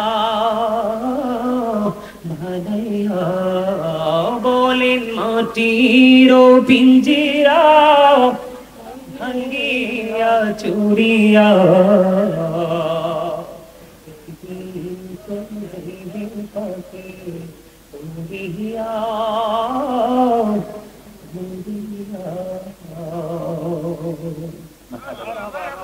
সম্মানিত